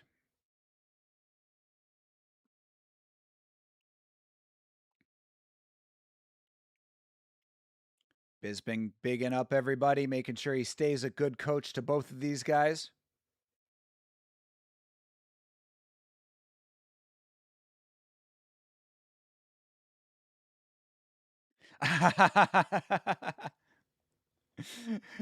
DC is getting one of his guys stolen away by Bisping because he's cornering. He's cornering Illenbeck, so he's changing teams for one fight. Okay, we'll allow it. DC's not going to be happy about this. Guarantee you DC is going to have something to say about that. I walked out there and he's wearing a Team Bisping jersey. I can't believe this. I cannot believe it.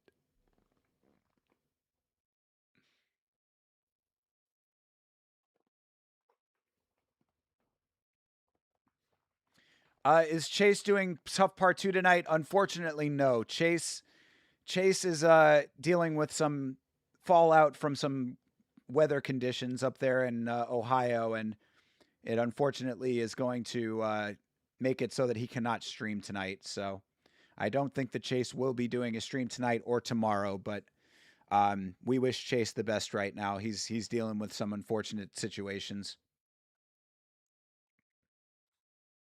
Yeah, I feel bad about what Chase is going through up there. But, hopefully it'll all get worked out sooner than later. He'll be back. He'll be back better than ever. And from what I understand, what was going on out there, he could have gotten it a lot worse. So thankfully, everything seems to be manageable. Yeah, no, he personally is okay. A little bit of just some weather conditions making it hard for him right now.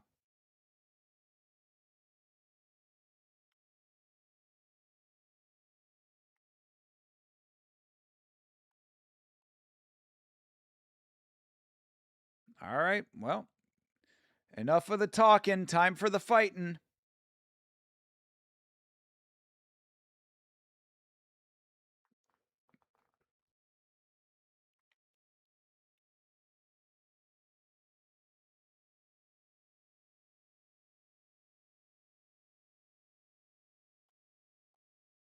He's the most dangerous one in the whole tournament, says Xavier. We're going to find out.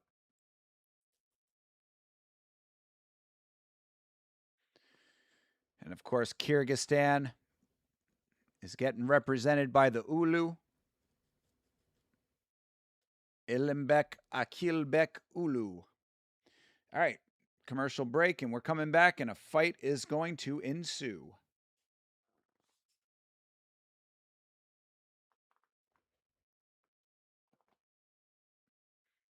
All right. Illenbeck is 22. Xavier is 29.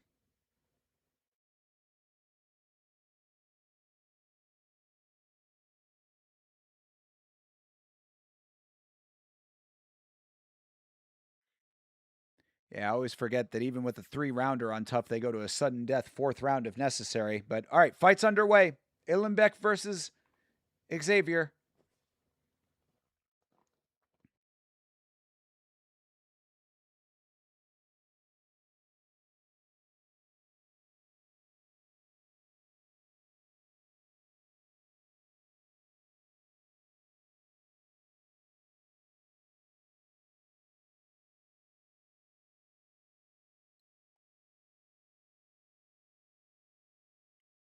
All right, kind of shadow dancing right now.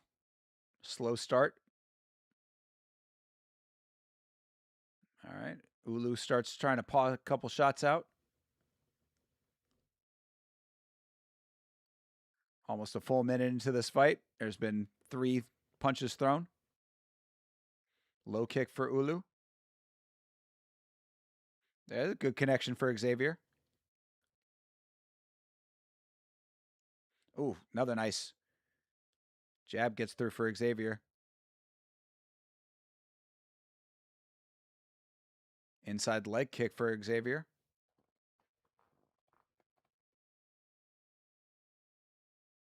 Ooh, it's good connection for Illenbeck.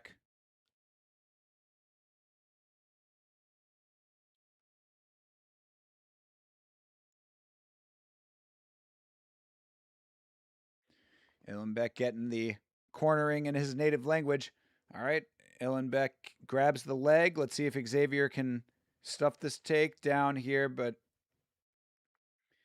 yep, Illenbeck working for it. This is exactly what Illenbeck does best. Yep, gets the pickup.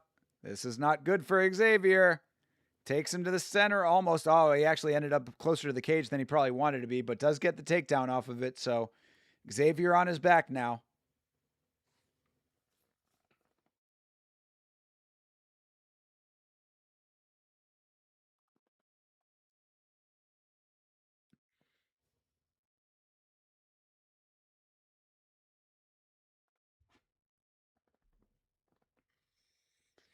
Turn him away from the cage. This is good cornering for the dude from Kazakhstan.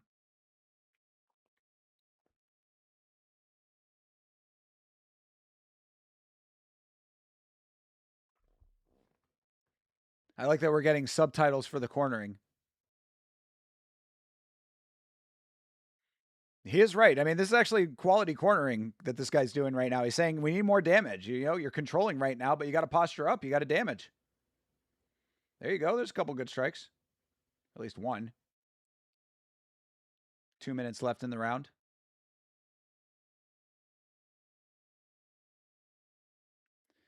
Yep. I mean, oh, mouthpiece out. Oh, Ulu tries to get his mouthpiece back in, but doesn't get it. Xavier lands a couple shots as he gets his mouthpiece put back in. And I mean, this is just going to be smothering from the Ulu here. Xavier needs to work. A little blood coming from somewhere. Maybe from Illenbeck's nose, perhaps? Might be.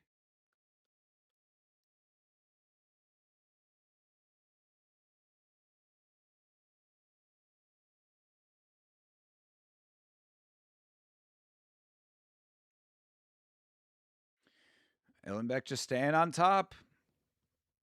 Controlling.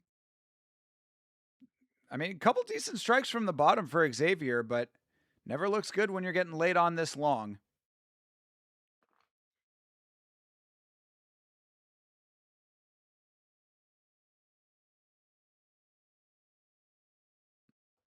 I think the guy from Kazakhstan is doing a lot better cornering than Xavier's corner. All right, okay. This is better for Xavier. He gets back to his feet finally. Illenbeck kind of let him up. Yep, under 40 seconds now. Illenbeck takes his back. Oh, this isn't good.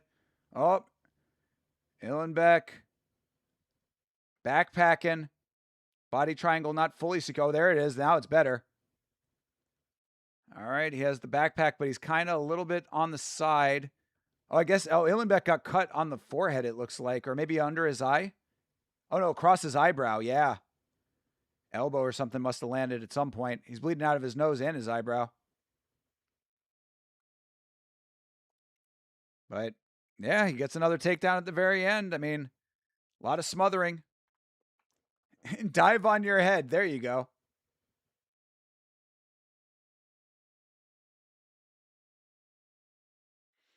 Yeah, that would have been one way to make an impression for sure.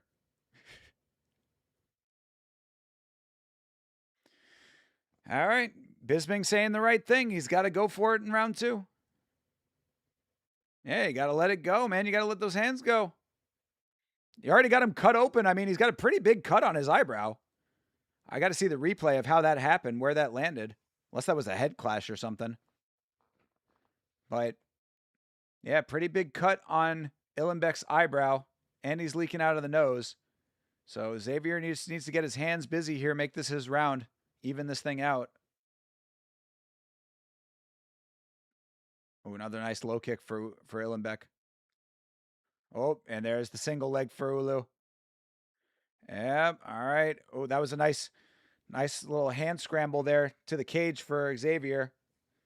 Kind of walked himself on one hand and one foot to the cage. That was good work, but still getting controlled.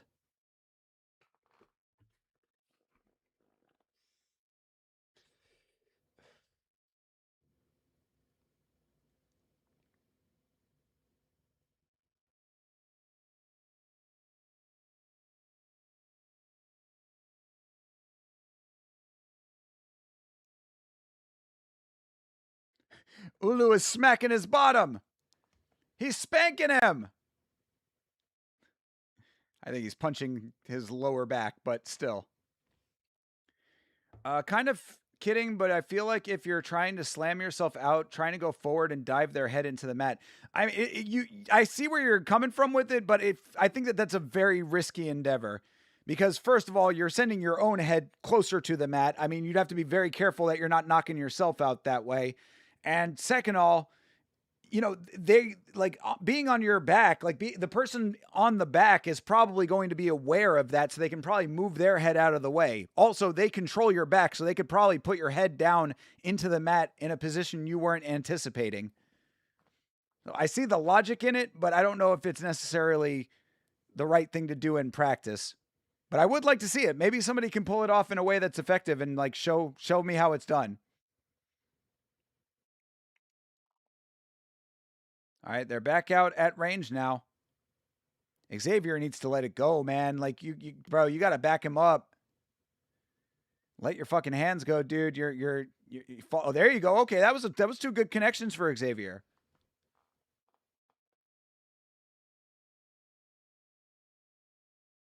Oh, that was good. That was good stuff for the takedown. All right, Xavier's starting to stuff these takedowns now. That's a lot better.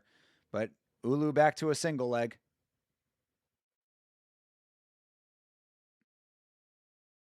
Yeah, they're telling him to stamp his leg down, but he can't. There he goes. All right, he finally gets it. This is much better takedown defense now, finally. We saw a similar instance in 1. Oh, shit. Show me the clip, bro. If you can find the clip, post it in the Discord. I would love to see it.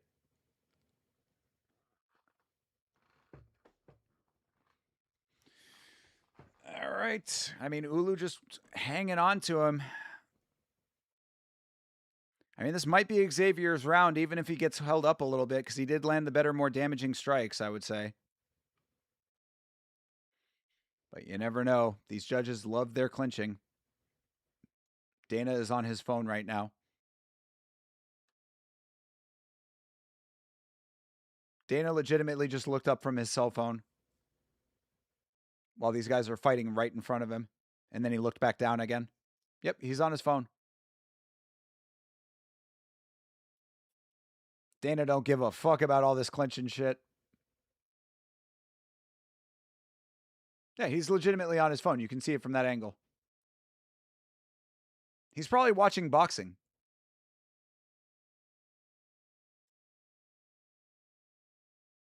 All right, more strikes to the lower back from the Ulu. Knee to ass from Illenbeck.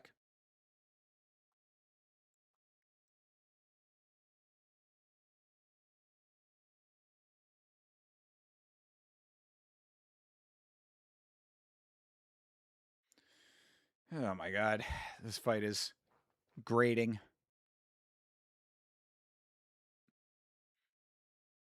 That was a decent knee for the Ulu.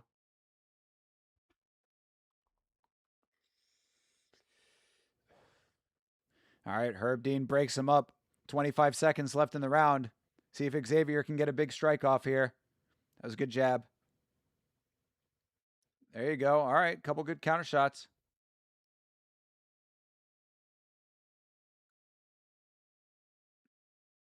Walking back with the hands, corner saying, nice combo.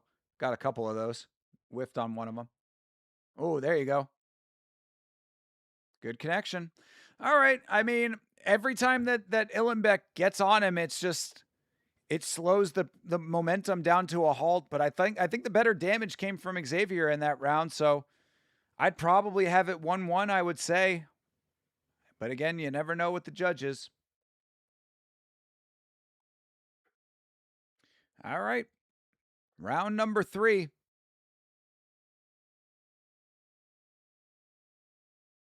Shoot at his chest, says the corner. Dana puts his phone away. He's ready for round 3 until somebody texts him.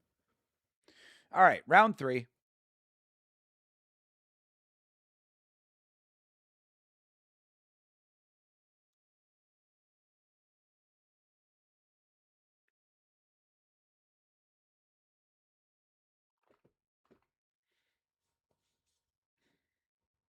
All right, good stuff for the takedown for Xavier.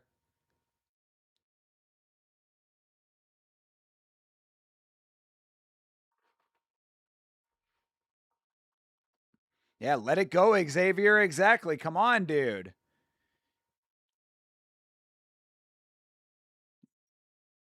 Overhand misses for Illenbeck.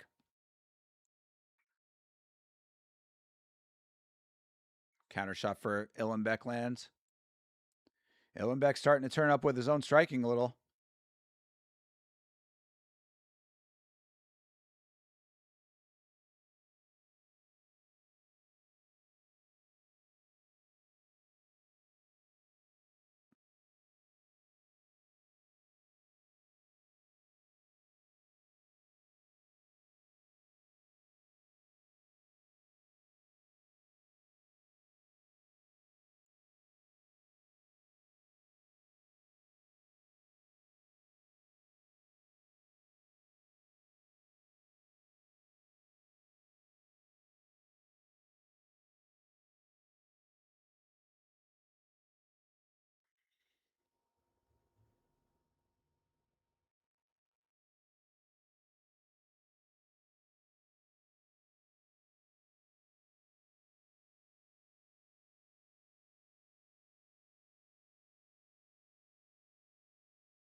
I mean, it's like there's just nothing doing. Okay, there you go. That's better for Xavier.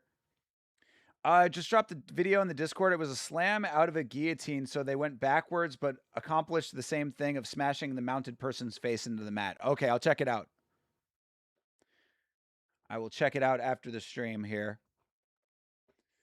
Oh, there you go. All right, Xavier's starting to land a couple, but you got to sustain the striking, bro. Put a combination together in sequence. There you go. Another nice counter shot.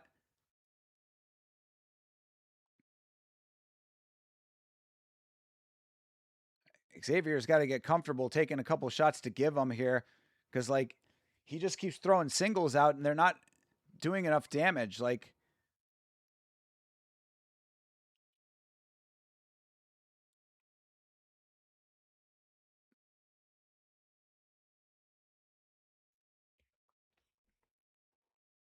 I mean, just kind of trading shots one after the next. 1, 1, 1, 1. They land at the same time there. Couldn't have illustrated my point any better.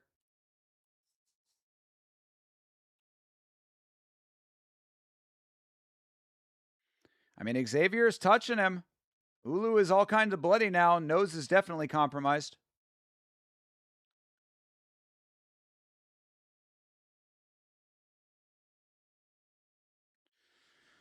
I mean, Xavier, it's like he's so close to like taking over this fight, but he's just like he's almost refusing to do it. He does stuff the takedown nicely there.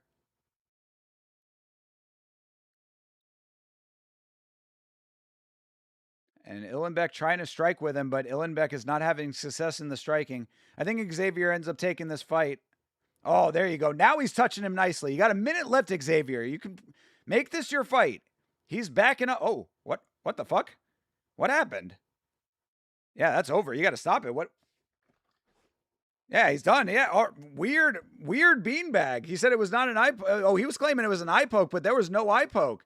Oh, yeah, damn. Bam Bam saying the controversy that's a beanbag. Oh, that boy got a beanbag. Ooh, that's a beanbag. I mean, I don't know what he's talking about. The Ulu is saying that he got poked in the eye, but there was no eye poke. Yeah, and Bisping says the exact right thing. You can't call it yourself. Oh, he did poke him in the eye. Oh, no. Oh, controversy abound. Damn, Dino Bam Bam was not kidding.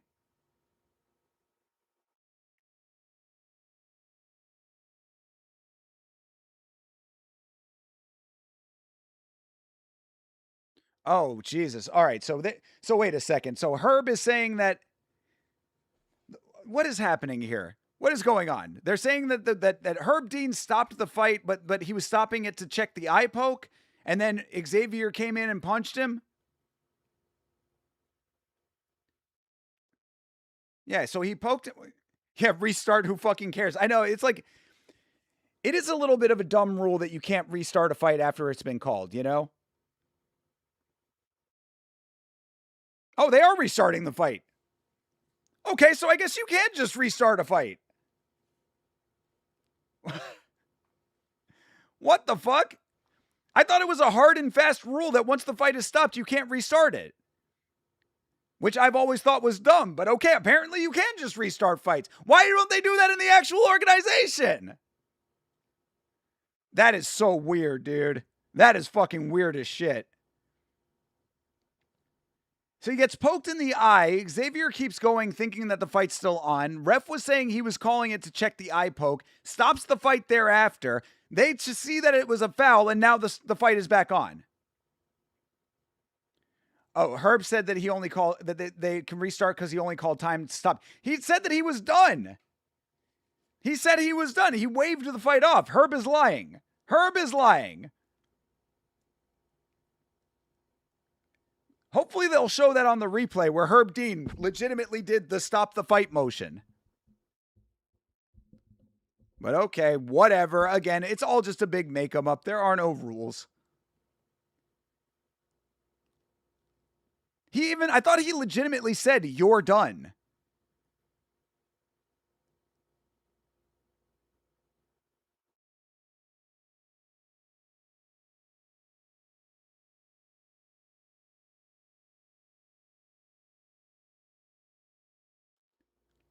Yeah, that is a weird situation, man.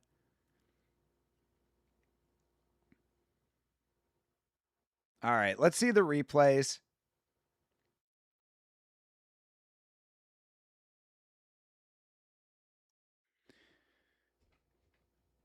Yep, Illenbeck gets the takedown early, takes round one. Xavier, way too comfortable, staying on his back, especially when he was fresh.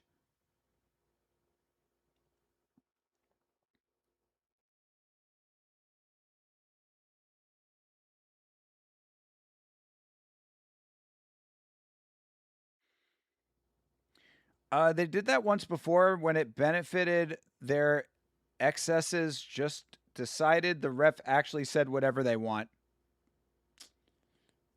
Yep. Again, dude, it's a big make-em-up, whatever.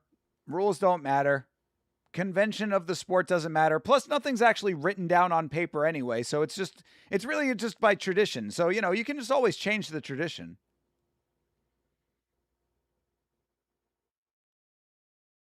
Ridiculous.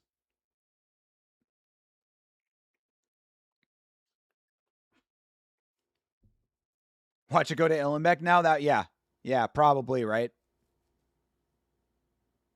Well, at least Xavier Franklin's going to have something to complain about for the rest of his life.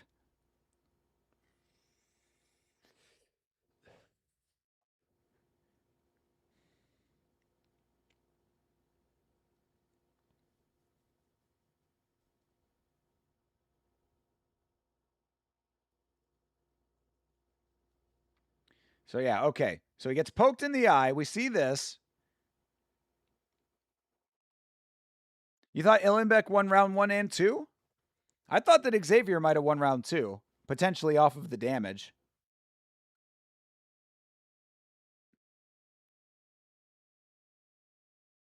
Yeah, see, bro, he literally said, "You're done. It's over." He waved the fight off. He said, "You're done." That's not, "I'm stopping to check the replay." That's not, "I'm stopping because you got fouled." If he was stopping because he got fouled, he would have called the time. Then we're going to do a replay. Fucking athletic commission, dude. The NSAC is so corrupt, bro.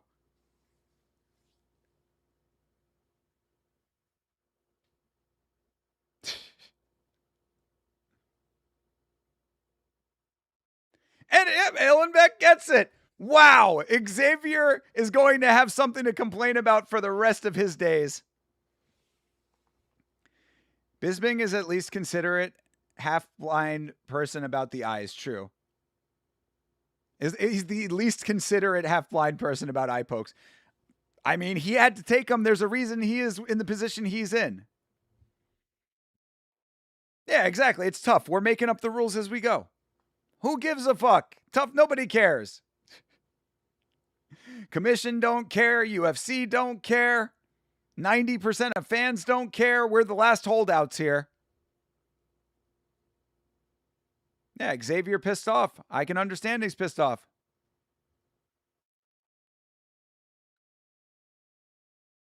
Yeah, Xavier's not wrong here. He doesn't feel like he lost. Yeah, I feel very bad for Xavier Franklin in this one. That's a weird situation. Really just decided they wanted Illenbeck.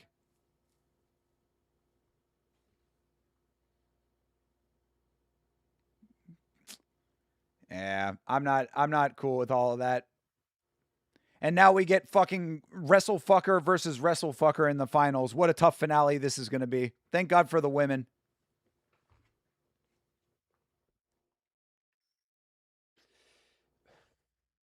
Carlos, how's it going, brother?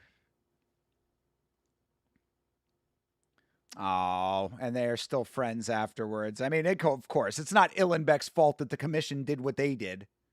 So I'm glad Xavier is being a good sport about it, you know? He's not blaming Illenbeck for it.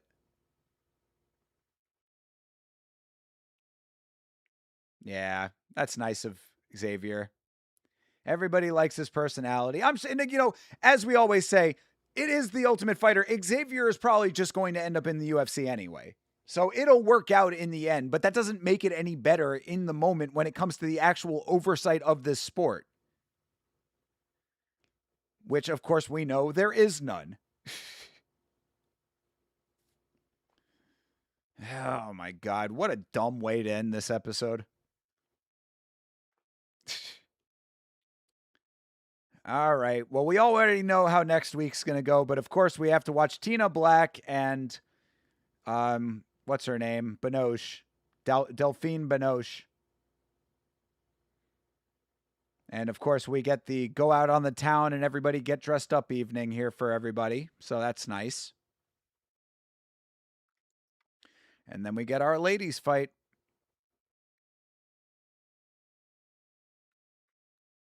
It's going to be a good finale for the women, at least. Men's finale is going to fucking be boring as shit. Yeah, men's finale is going to suck.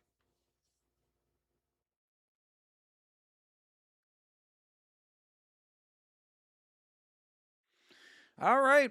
And that will do it, folks. That is the Ultimate Fighter for the evening. A lot of weirdness, as we expected, because Dino Bam Bam came in to spoil our surprise. But either way, unique circumstances always in the fight world, and no rules, you know? You think that we've gotten so far away from old school UFC 1, but really, we're not that far away at all, because there are no laws. So that'll do it for this evening, everybody. Thank you guys so much for hanging out for the Ultimate Fighter. Thank you for hanging out for the Contender Series. Of course, I appreciate you guys chilling with me for all of that. I'm taking tomorrow off for sure. I've been streaming. I think I've been on for like 10 to 12 days in a row at this point. So no stream tomorrow, but we'll see if I can maybe get some video content out in some form. See if there's something I want to talk about. Maybe get a video out or something. Either way, always something new coming around the corner. You know that. Me and Chase will probably get a free for all going at some point, sometime soon. Still working on getting our guest sorted out. Haven't heard back about that. We're figuring things out.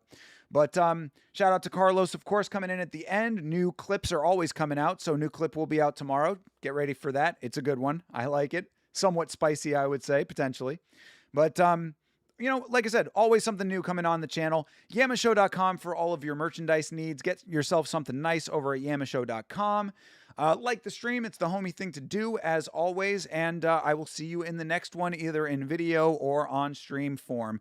Either way, you have a great rest of your night, a great rest of your week, and as always, fight on.